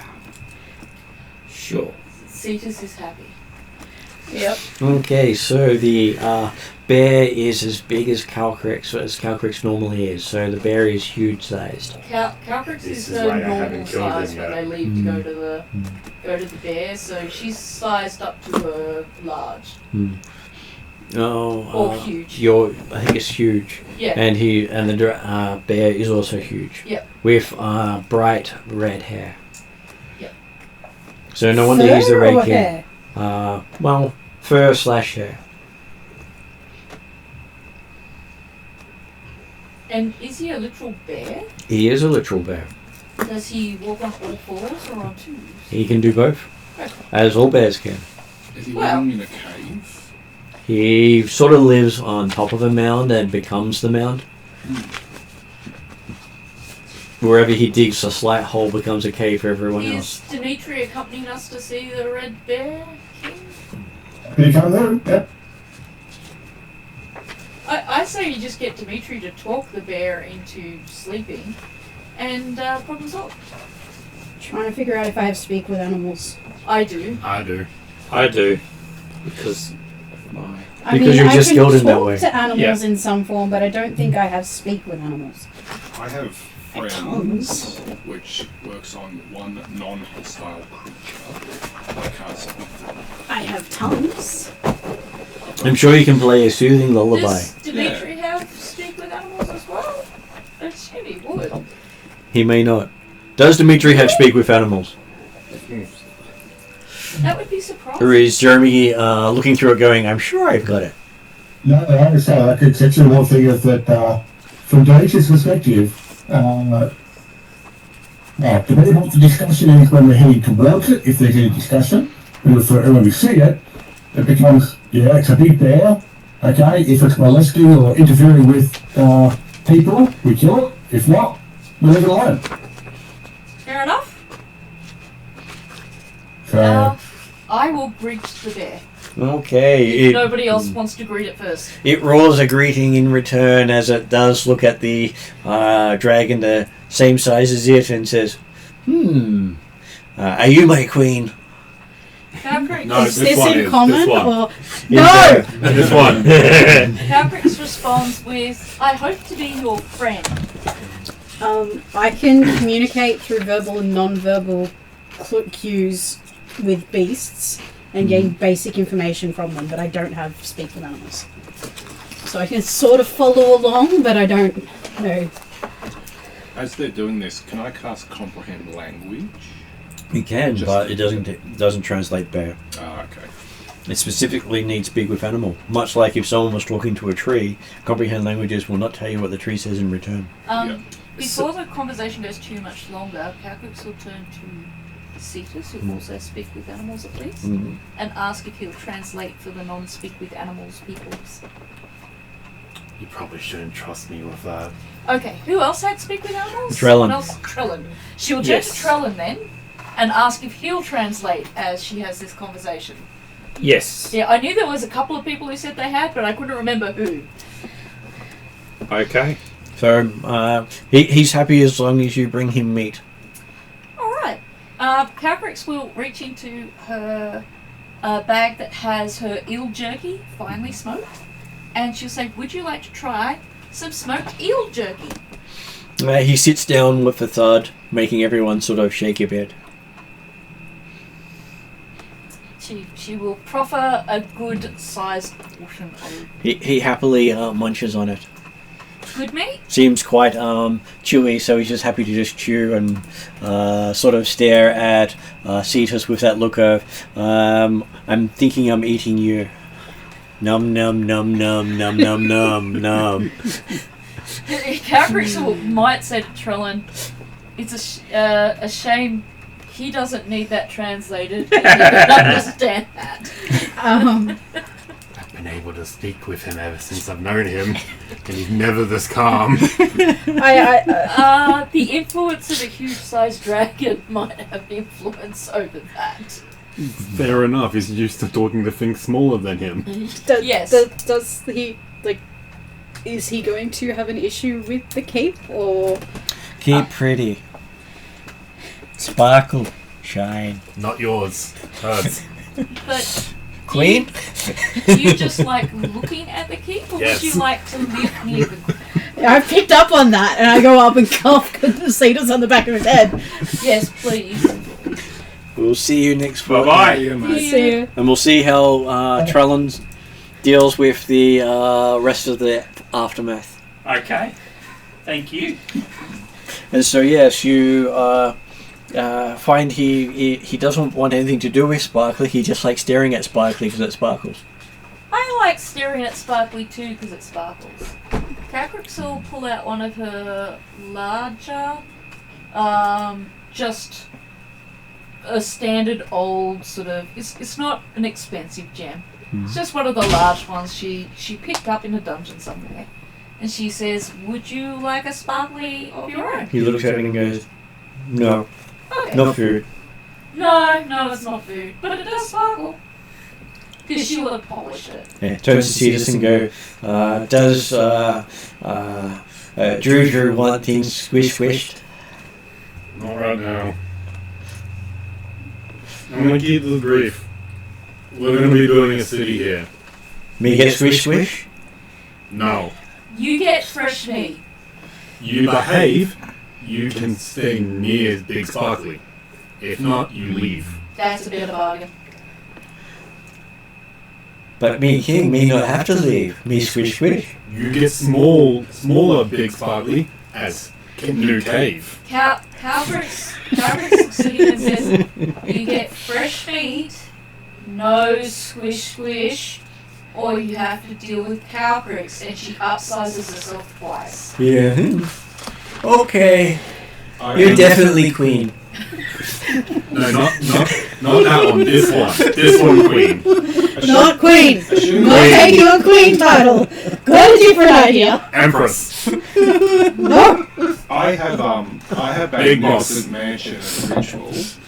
Can I use that here to go in and get a heap of meat and that. You could, except you can't carry it out of the mansion. No. Ah, So as soon as you carry it out, it disappears. it disappears. It has to be whatever is, and anything that we leave in the mansion when the mansion shuts down appears on the ground. We'll just make sure So that. that we can put the bear in there, say all the food you want. Oh, he'll be satisfied, but it'll only be there for 24 hours. Yeah. He can have all the food, and it fills him up, as far as I'm aware. And like it gives you sustenance. Oh, I was hoping to bring out 8%. I want to offer him that if he behaves and not attack the civilians or try to eat them, The Sicilians? humans no fight back. Oh, squish, not swish. Yeah, not squishes. You no touch squishies. You get to stay near Big Sparkly and get own Big Sparkly as new cave, And we bring fishies. and not have to fight Fishman or Dragon. Like fighting fishman. We do that outside the city In play. or in the arena. Should we build one? Maybe like once or twice a month. I mean, like Mildred is picking up on this and wants to stand up for her ability to fight as well, but in the other space Trellin doesn't want will to. be translating for you. And does big I can chest thumping speak. thing, happy fight squish squish. Little squish squish as he calls you. Little squish squish will be big squish squish being during fight. Bigger squish squish, not still little big squish. I'm guessing he's looking up at Carpricks right now, and they're looking at you. Do and you want to going, fight "Not bigger that- squish squish? Not that big. He nods. You Challenge. Ask. Happy to fight big squish. Play fight. No kill. But have fun. He's happy to have fun. As in, Carpricks won't kill him, but she'll have fun.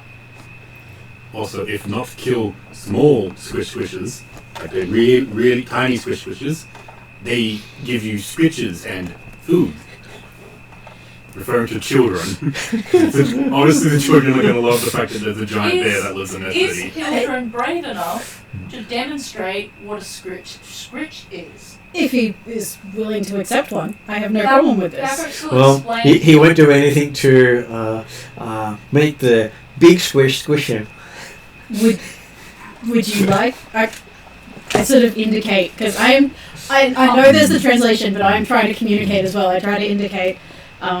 Would you like a scritch? He does look at you with that. He's happy to try whatever this is. Okay, so If he doesn't like it, he'll squish you later. I sort of. In fact, I'm going to levitate. I'm going to use my one levitate for the day. I'm happy to lift you up. Oh, I'm going to use my one levitate for the day. Once you use the ability. Don't I haven't forget actually behind used the it. ears. They can never get there good enough. Yeah, no, that's where I'm going. To scritch behind the ears. Okay, you hear him gawful a lot with a sort of loud laugh as he's enjoying it. It's the way you make friends with all animals is you scratch them where they can't reach themselves. They're like, you're useful. I indicate that I am happy he's enjoying it, and if he is happy to, if he is friendly with the people that come, then As long as he gets to squish squish something. oh, trust me, there will be things that we are happy for you to squish, just not the people that come to live with us. And Dimitri's looking at us all like we're a bunch of idiots. Yeah. Basically, He can no evidence that the bear has any real intelligence, and yeah, it's an animal. Hey, people seem to like him. and yeah, as long as he And doesn't his attack, fur is exceedingly soft.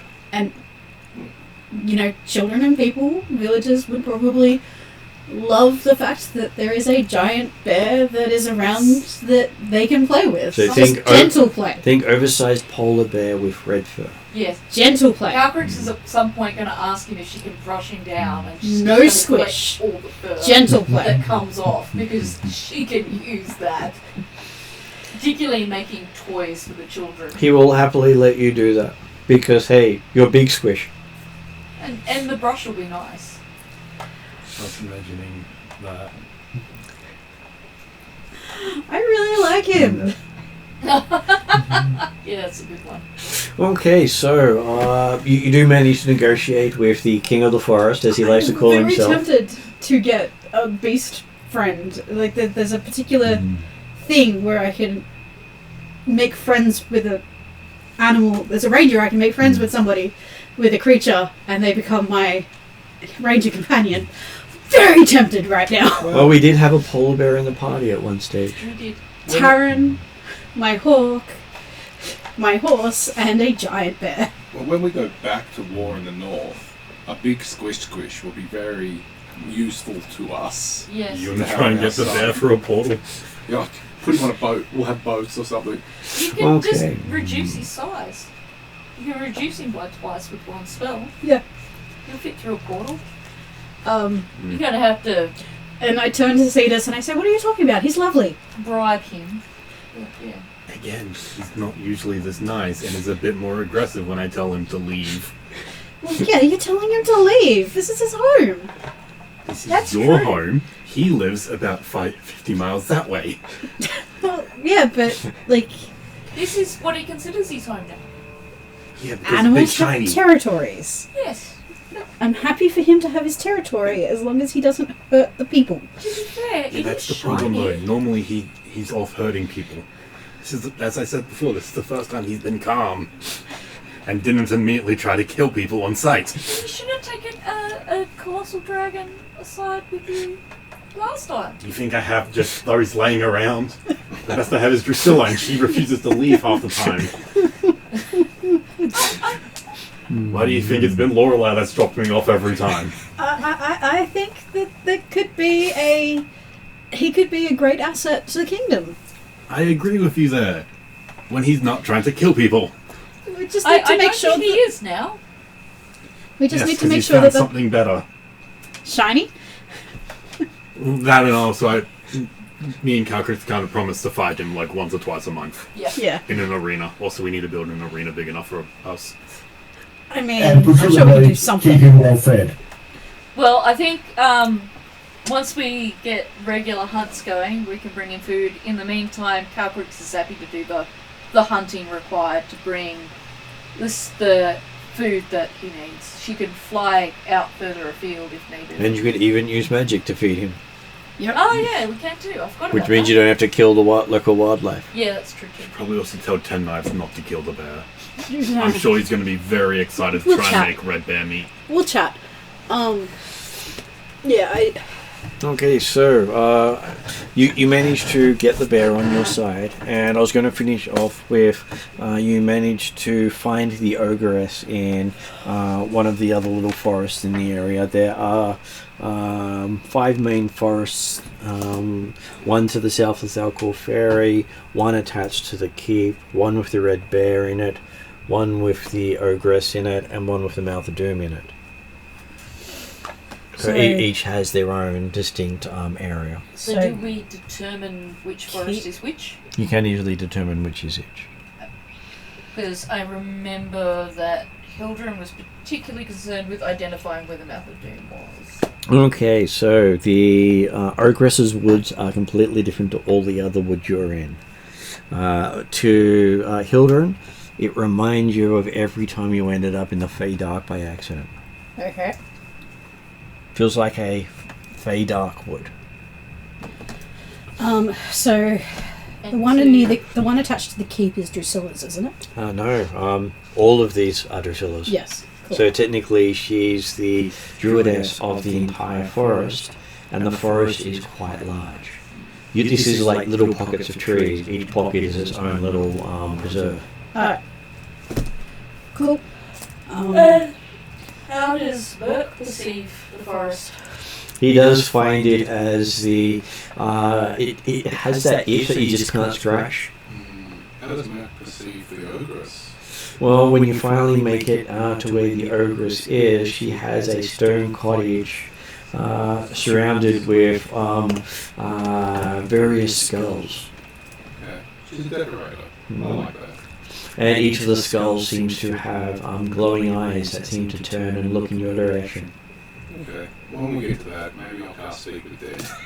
And Calverts will probably They do not have provide- jaws attached to the skull, so Speak with Dead will not provide you any information except a expended spell slot. Yeah. Or hit points if you do it by a ritual. And does any of the others perceive the forest differently from Gilbert? Most of you see this as a dark and gloomy wood. Not fade up to Calverts and Eep? Eep does feel more at home in the trees Okay. and happier. Though you do hear the occasional "Death the Infidels!" I will check And what colour as we're it coming is. in, there's no invisible or ethereal influences. There are none that you can see, though you do occasionally see a red cap hiding from view. What colour is Eep when she's saying death to the infidel? She is looking a happy colour. Because Calverts has figured out happy colours versus angry Mhm. colours. So that means that Eve is just happy now. If I used, it is minor epimancy to ask about knowledge of the forest and the immediate area, am I just going to get a VO? Okay, so you can try. You won't know until you try. Let's give it a try. Why not? All Why in. not? Okay. Okay, so you're getting in your ears you hear the sounds of screaming, bubbles, and lots of things drowning. Alright, I'm communicating this back to the team. That's new, and normally when it's the big O will just talk to me. So I interpret what I'm hearing as there's been a lot of death here. People have forcefully been drowned. Based on what I can tell, this is... Remember not to make any promises or ask anything without setting aside Do we still have that honey? guidelines. Do Treat, not be thankful. treat this like it's Or else don't be mean. a Fey area. Oh, but it is a Fey area. Well, that's why she's like, treat this like it's a Fey area. Do I detect Don't evil? treat it Yeah, I like do how that. she treats a Fey area, though. Otherwise you end up a king of some country that you don't Okay, know how. I've learned, okay? I'm in the right mindset this time. Have you? You don't really seem like you want to be a queen. That's an obligation. That's not dealing with the Fae. I have lots of friends who are Fae. My god is about diplomacy between normal people and a Fae. I don't mean normal people. The material plane, human, creatures from our plane, and the Fae. Like, Okay, out of the cottage steps. Sorry, I was going to do a detect evil and good, but I can. Out of the cottage steps a 9-foot tall tattooed ogress with curly black hair. What size is Calverts right now? I believe you would still be huge. Okay. Because you wouldn't have kept your enlarge up this long. Yep, just checking. She looks at you and calls out in Jotun, who are you and why are you here? Jotun. I was going to say. Some of you can, some of you can't. I think Cetus has it. In fact, I have Jotun at rank 3. I don't know that I've got it at rank 3, but I've definitely got Jotun. I don't have it. Is it a dialect of another language? It is the language of giants. Giants. Language of giants, okay. So you could cast comprehend languages and understand it. Yeah, I was just making sure I didn't have something similar. So yeah, it's not a dialect, it's a completely So different. what did you say? I don't start on Cetus, but I have Sylvan +1. She asks, who are you and why you are here?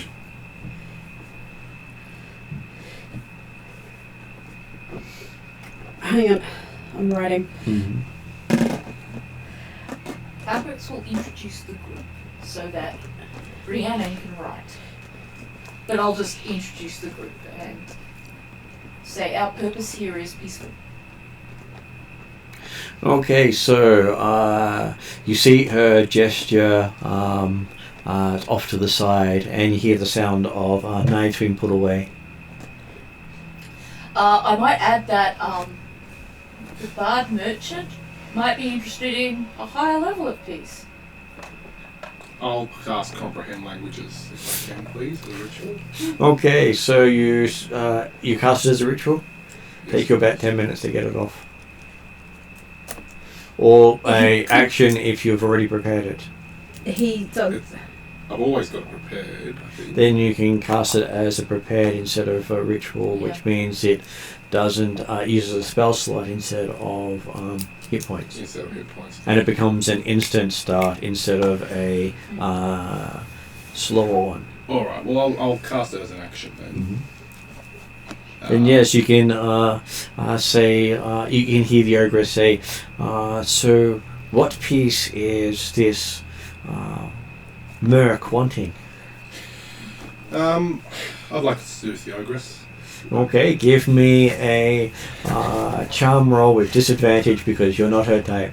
We were going here at some point anyway. Yeah. I haven't had a chance to talk. 15 Is Dimitri able to see plus the person who were putting knives away? Yes, it was a bunch of red caps. Okay. do Dimitri will I certainly keep an eye on them and be ready to blast them when things fail. I end up with I don't get a proficiency dice with this, do I? I feel like Merc would be proficient with I feel charming like he people. should. Actually, I feel like I I should don't too. want him. I feel like that Is should it be your highest persuasion? stat. I believe it was persuasion. I really don't So want him you to, get a but D8. D8. Calcrix has been That's through good. enough. She's only 13 years old. She should be seeing adult stuff as it is. 6. I would try to cover your eyes, but you're too tall. Yeah. Hey, Calcrix, look over here. She's got Eat to do that too. Hey, Calcrix, look, a bunny. 20. Yeah, that'll make Calcrix run off into the forest. Okay, you can hear her booming laugh as she goes, little man not so good at picking up ogress. Something I'll work on. Something I'll work on. I feel like that's both literal and figurative. Yeah, I don't think I'd be. I think it is too. Though she does like Cetus's tentacles, she says. Okay. But I don't understand what she's saying, so I have no response. I thought you said you could speak Jotun. It's not written on this character sheet. You have more languages. You can make Jotun one. I translate. I don't know Yeah, if I was want going to to say right Calcrix now. will translate as well. Interesting. Um, Kindly say no. I will translate that Cetus is committed in a relationship to someone he loves, and thus. I mentioned Drusilla. She interrupts that she's not interested in a relationship, she just wants a toy boy. I feel that he wouldn't feel safe advancing that kind of thing not on from a you. wife such as his. Not from you. From his wife.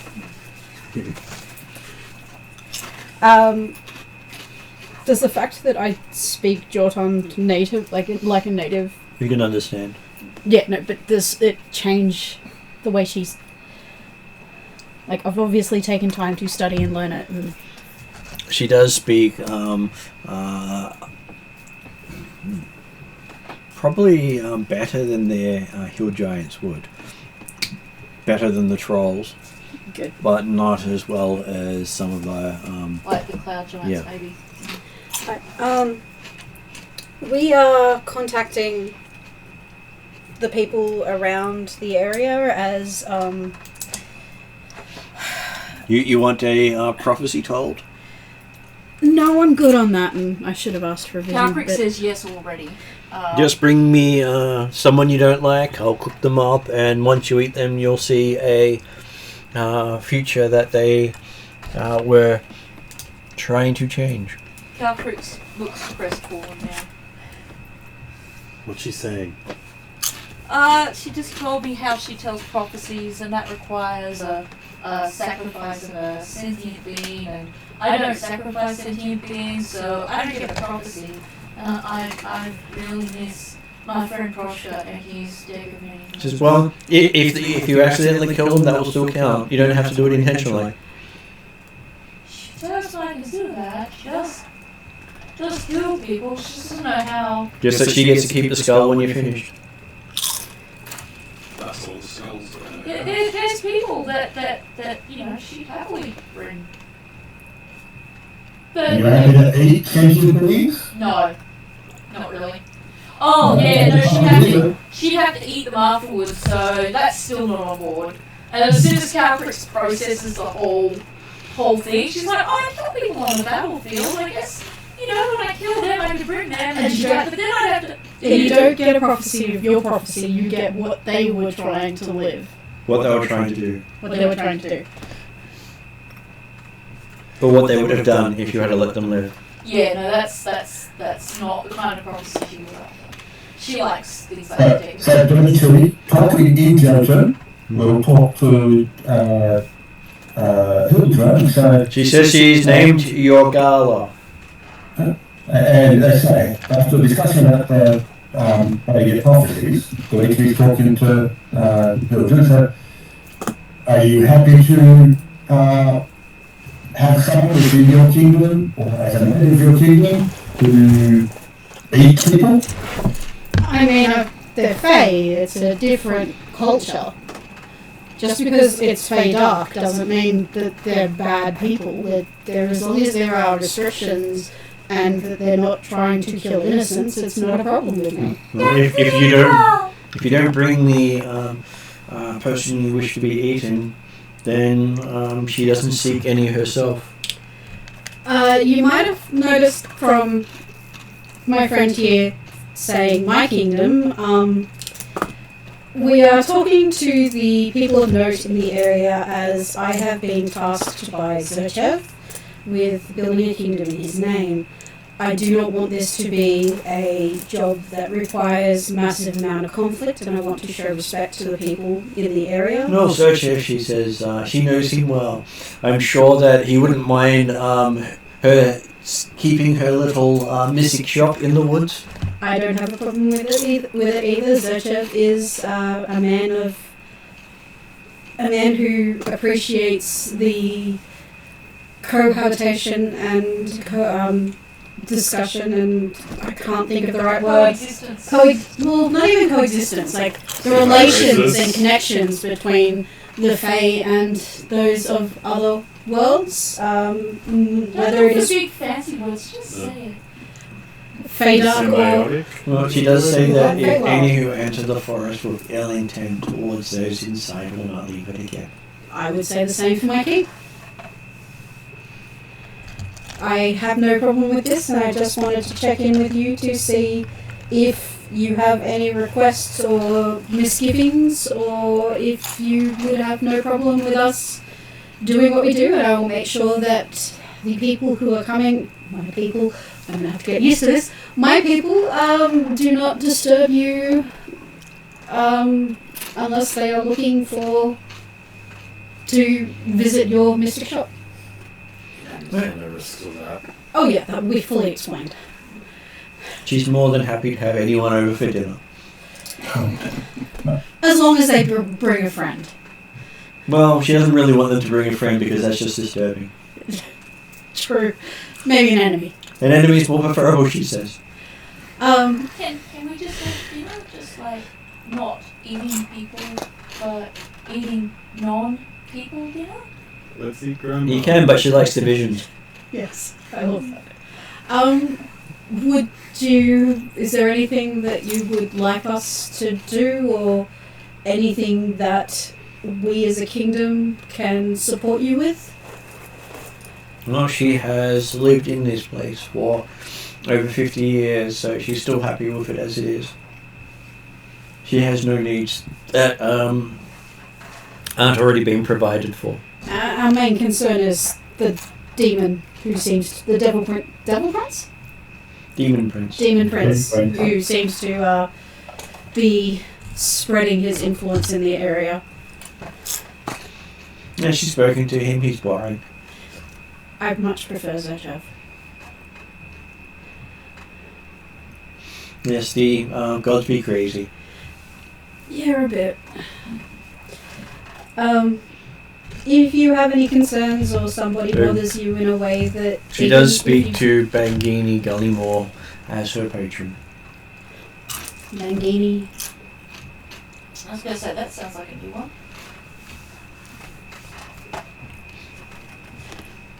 Yeah, that is the troll god.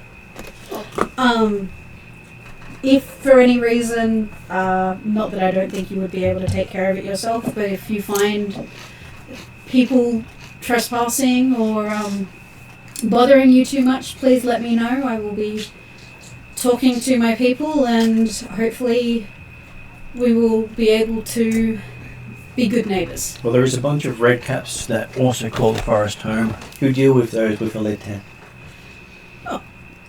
You have the right to protect your home, and that is entirely possible. Well, it's their home as well, so they do what they do what they please, and they make sure only those who don't wish me well make it into the centre.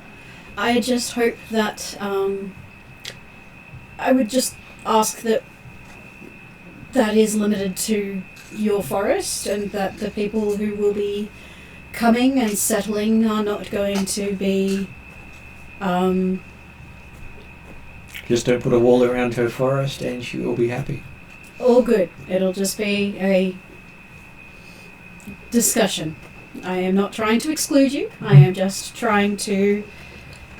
Considering what we came through here, which Talk is to the neighbours. unlikely that people will accidentally reach this location. Yes, I have a feeling that your forest is likely to deter most people. Well, the trees do like to push people back. Yeah, they do that in... Though they're quite welcoming of orcs because they do need fertilizer. One of the best ways to deal with orcs. Less likely of goblins because they don't make very good fertilizer. No, they're too small. You also tend to explode. Particularly when you kick a door at them. Or heal them.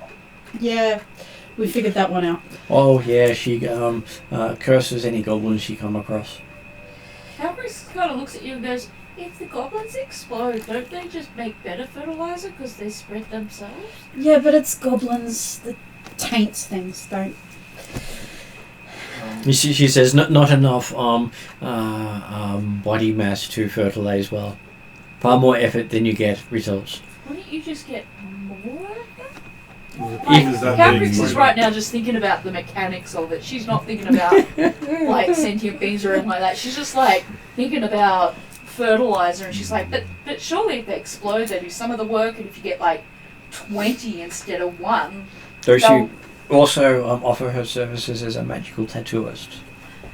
I do seem she to doesn't need have... any more tattoos. I do seem to have a lot of magical could be a tattoo. tattoos appearing on me, but I'm sure others might be interested. I'd be interested, absolutely. We I are don't know what building... she's saying, but it sounds interesting. we are building... Trellin is translating. We are building a Ah. kingdom to Zerchev, and Zerchev is one for happy neighbours between Fae and... Oh, no, not Trellin, that was with the bear. Happy neighbours between Fae and those of the material plane. So I would not expect... Might take a bit of adjustment for some of them, but I would say that the kingdom that we are building is one where all Fae and all races of the material plane are encouraged to coexist and even build connections and relationships. She knows a few tattoos, including one that marks someone as already taken to the Fae. Yeah, be careful with that. Well, that means Fae won't claim you and leave you alone. Calcrix will translate for Cetus. How much is this tattoo? Well, that one really depends on how much you get impress her. What I think that's impresses going to you? need a natural 20. Well, she says she's going to need you to show a feat of strength. Emotional strength? She goes, well, that might help in those haughty-taughty cities nearby, but she's not into that show of strength. Alright, so I She say wants to a feat her, of strength to get a I'm gonna- tattoo. bring you back something Ah. powerful through a feat of strength. But you need to do it in front of her, or it doesn't count. She Does it- says. does it have to be your feat of strength, or can it be somebody else's feat of strength? Well, she already likes Cetus. Yeah. I show her my very muscular feet. Yeah. Is he a strength thing? He has strengthful feet. Yeah, I mean, I can enhance your ability, but I don't know how much that's going to help. I'm gonna say I can enhance it as well, but I don't know if you can double enhance. You can't double enhance the same thing. But how do they even show a feat of strength? I don't even know. You would lift up something very heavy, like A dragon? You could, if Hildred hadn't wasted her only levitate spell for the day, she could have cast it on Calcrix, and you could have pretended to lift Calcrix. I am fairly sure that the ogress would be able to tell. Not easy magic. But it would still be funny, and she might go, well, that was humorous. Don't you have, did you pick up Arcane Hands? What is the tattoo that we get for doing this? Well, she says a tattoo that means Faye won't claim you, So But I'm already claimed by the Fae. which means it won't work on you. Yeah, But she can do a different tattoo on you if you like. She can make it so you'll always lose a fight if you enter her woods. I had mage hand. I'm good. We upgraded that hand. She's more than happy to give you that one for free.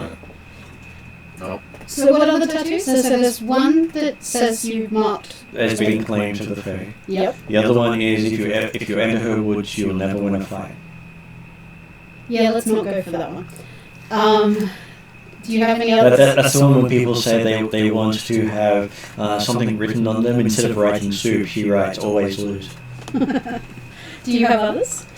She has others, but she won't elaborate at this stage because, to be honest, she wants to see something impressive before she'll talk shop.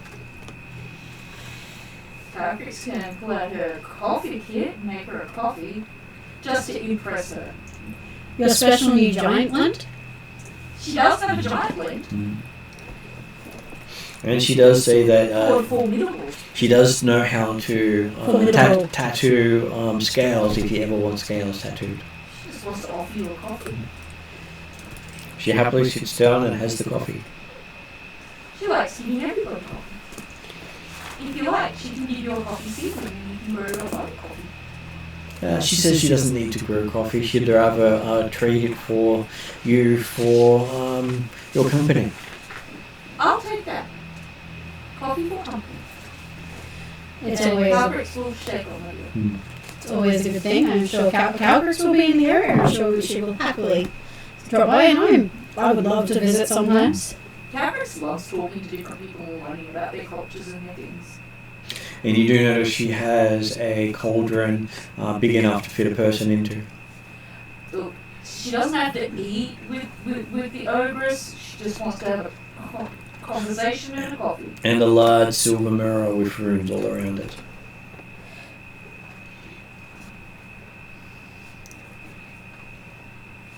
Do I recognize the runes? It is not a language rune. Are they a magic room? Like Arcana? They all appear to be some form of magic rune. Would Arcana help? You could make an Arcana check. Just to see? Because Calcrix is curious. She looks at everything. I mean, I can make one, but I have no proficiency. Maybe we should get Cetus to call on Cletus. Clayton. So you're going to do an Arcana check? Probably Here not. we go. Okay. It's runes! I do have that fortune teller thing where I roll a dice every morning and I can use that once a day.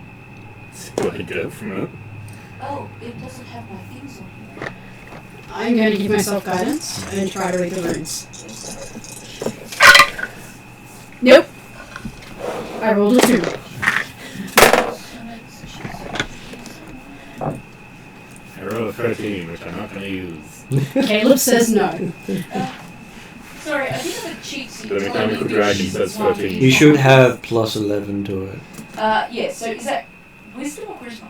It's intelligence usually. I'd go with wisdom in this case. Yeah, I usually end up with wisdom. Sorry, I forgot your cheat sheet notes. No, it's okay. It's in here. So what did you roll?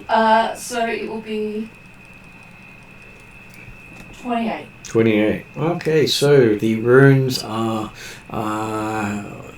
ways of seem to say words: divination, silver,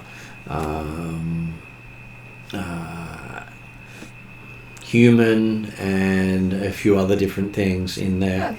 Most of it makes you think that it can serve as a teleportation portal, as well as a scrying portal, as well as other purposes depending on what magic she's put into it. That's a really cool portal, but a really cool cauldron. But Calbrix won't share that information with It's everyone. the mirror. That's the mirror next to the The cauldron. mirror next to the cauldron. Yeah, she won't share that because it's obviously a private thing, and she doesn't think the ogress would appreciate Calbrix just yelling to everyone, "Hey, she's got this mirror and it's like a portal and a scrying and all the things." Please let us know if there's anything we can help you with, and if there are any disturbances or things that you would prefer not to happen, please let us know and we will deal with it appropriately. Well, since you've dealt with something in the mouth of doom, the fog doesn't seem to come out anymore. Oh, that's good. I hadn't been around at night to tell that. It's going to be challenging dealing with that mouth of doom, but okay. Well, beyond the mouth of doom. But Okay, so you will basically fast forward, however, a few months of people showing up. You've technically explored the area to be able to claim the hex over a month's period.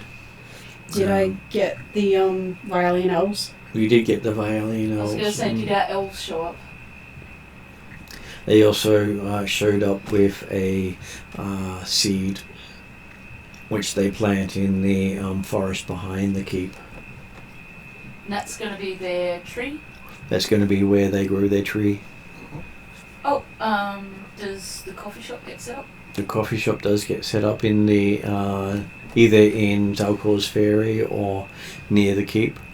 Why not both? I was going to say I could do both. You could, because there's quite a few miles between the two. There will be Really, if the gnomes. fog is not travel, if the fog is not an issue anymore, that makes travel between the keep and Zelcor's Ferry a lot more convenient. Yeah, it does.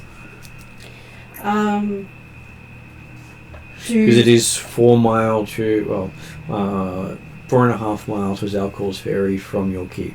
So how big is the hex again? About 8 mile. Okay, cool. And that's now Zerchev/Pilgrim. I can give you the name of what it's going to be.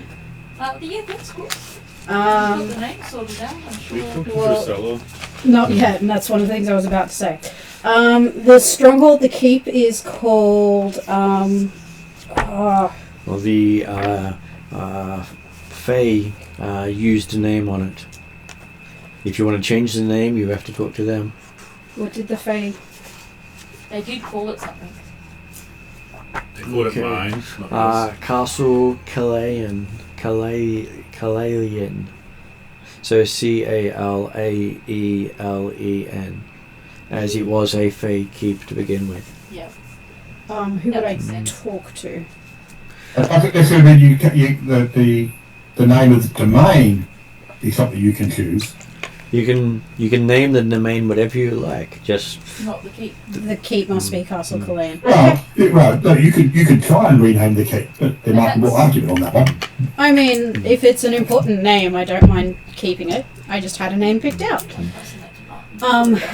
The area is going to be called Vanmok, which is a combination of words meaning hopeful and promising forest. Hopeless. Hopeful and promising forest, and I sort of picked it as a play on the Forest of Hope, Yep. and twisting it from being the place where hope dies to. well, you could have done hope and death. Yeah, I could have. But I didn't. Hope and life. Well, the thing is that the Forest of Hope is also preceded by Where Hope Goes to Die. Yeah. So I'm trying to twist it.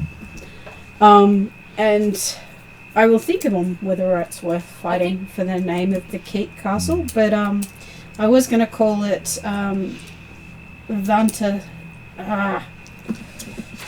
What's my pronunciation? Vanta Starve. I'm sure you can call it anything you want, and the Fae will still probably refer to it as the other name. You could always call the rest of the building around the keep It the Star. Could just be And the castle, internal. yeah, the actual tower of the keep could be called that. If you really want to, I don't know. not risk upsetting the Fae. And No. the Violian elves show up with a contingent of dryads led by a nymph. So Merc is happy. I was going to add in that Merc would prefer it be called Hope and Promiscuity.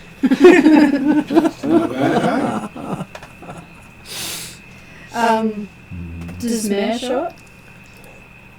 Which one's Mary and your... My friend, the Silver Birch Dryad I saved, which started the I'm whole sure she thing. will be amongst the dryads that serve the nymph.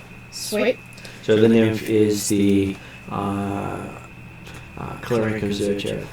So does this mean Merc gets diverted from setting up trade routes and So she's our insurgent center. Mm-hmm. frolic with the nymphs? I can have people set it up. Though if Murph does try to talk to her, she says, "Be careful, you might go blind." Yeah. Oh yeah, that is the thing. I don't think Merc cares, to be honest. He's just like, blindness can turn into an opportunity. Has anyone got a spell to cure blindness? Not that it's done Not like yet. that. No. I like the tone as well, it's perfect. Cool. I'm happy. I want this to be a place where it is a combination of, like, it's So basically, an emerging place. the dryads and the nymph will be the driving force behind the Chaldar belief system here. So, how many priests has Dimitri dragged through a portal? I mean, I've already got clerics of Zerchev here, but We have not turned to the church of Canberra. Exactly. I'm sure he'll have to teach them Braille at some point. But and the answer to the question from Amanda was none, because there's no one here yet to try and actually establish. There's no temple built for them to actually pray at. Well, Or build have you place on, so- started building on that temple? he doesn't see it as his problem. Have you started the building of the temple? Yeah. If you build it, they will come. Congress will spend hours just repeating it. You've got to build it. You How's build the it. vein? I would have reached out to Priscilla. You know how to build a temple, don't you? Quite a long sort of for the next month or 3 months, because technically we're doing quarterly domain turns, aren't we, Martin? Rather than monthly domain turns. I may go back to monthly depending on how much time I get over the next month. Okay.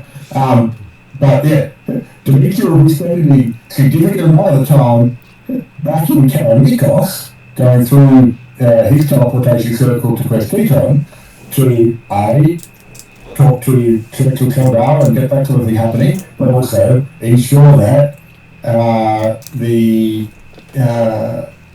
forces that are still going to get to Darkin actually get underway. So there's no Dimitri here right now, right? Not during a lot of your exploration. Yeah. So Calfrix will go to Hildren and say the Dryads know about the 12 religion, right? Yeah, Okay, what kind of temple do we build?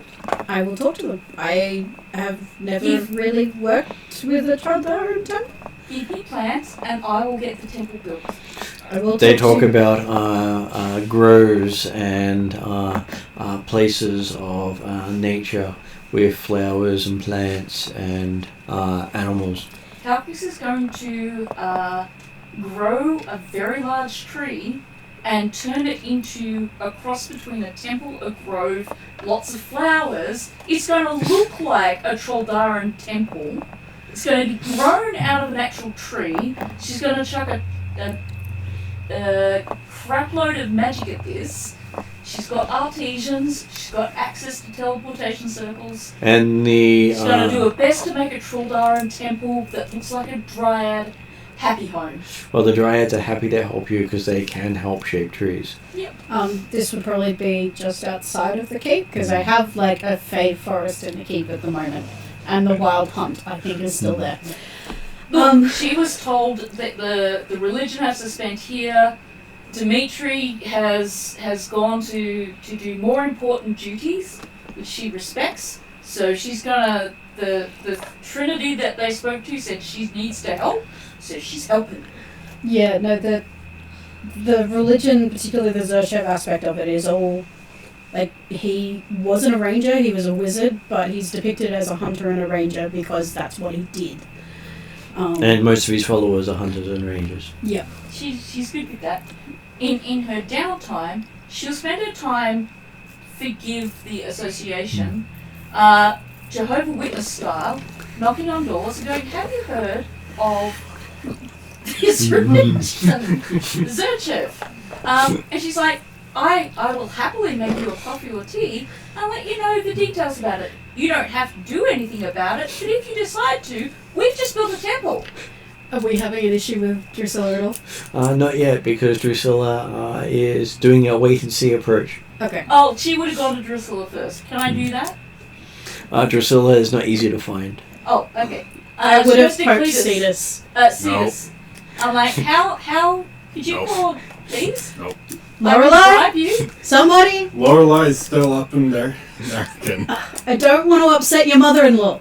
You probably already have.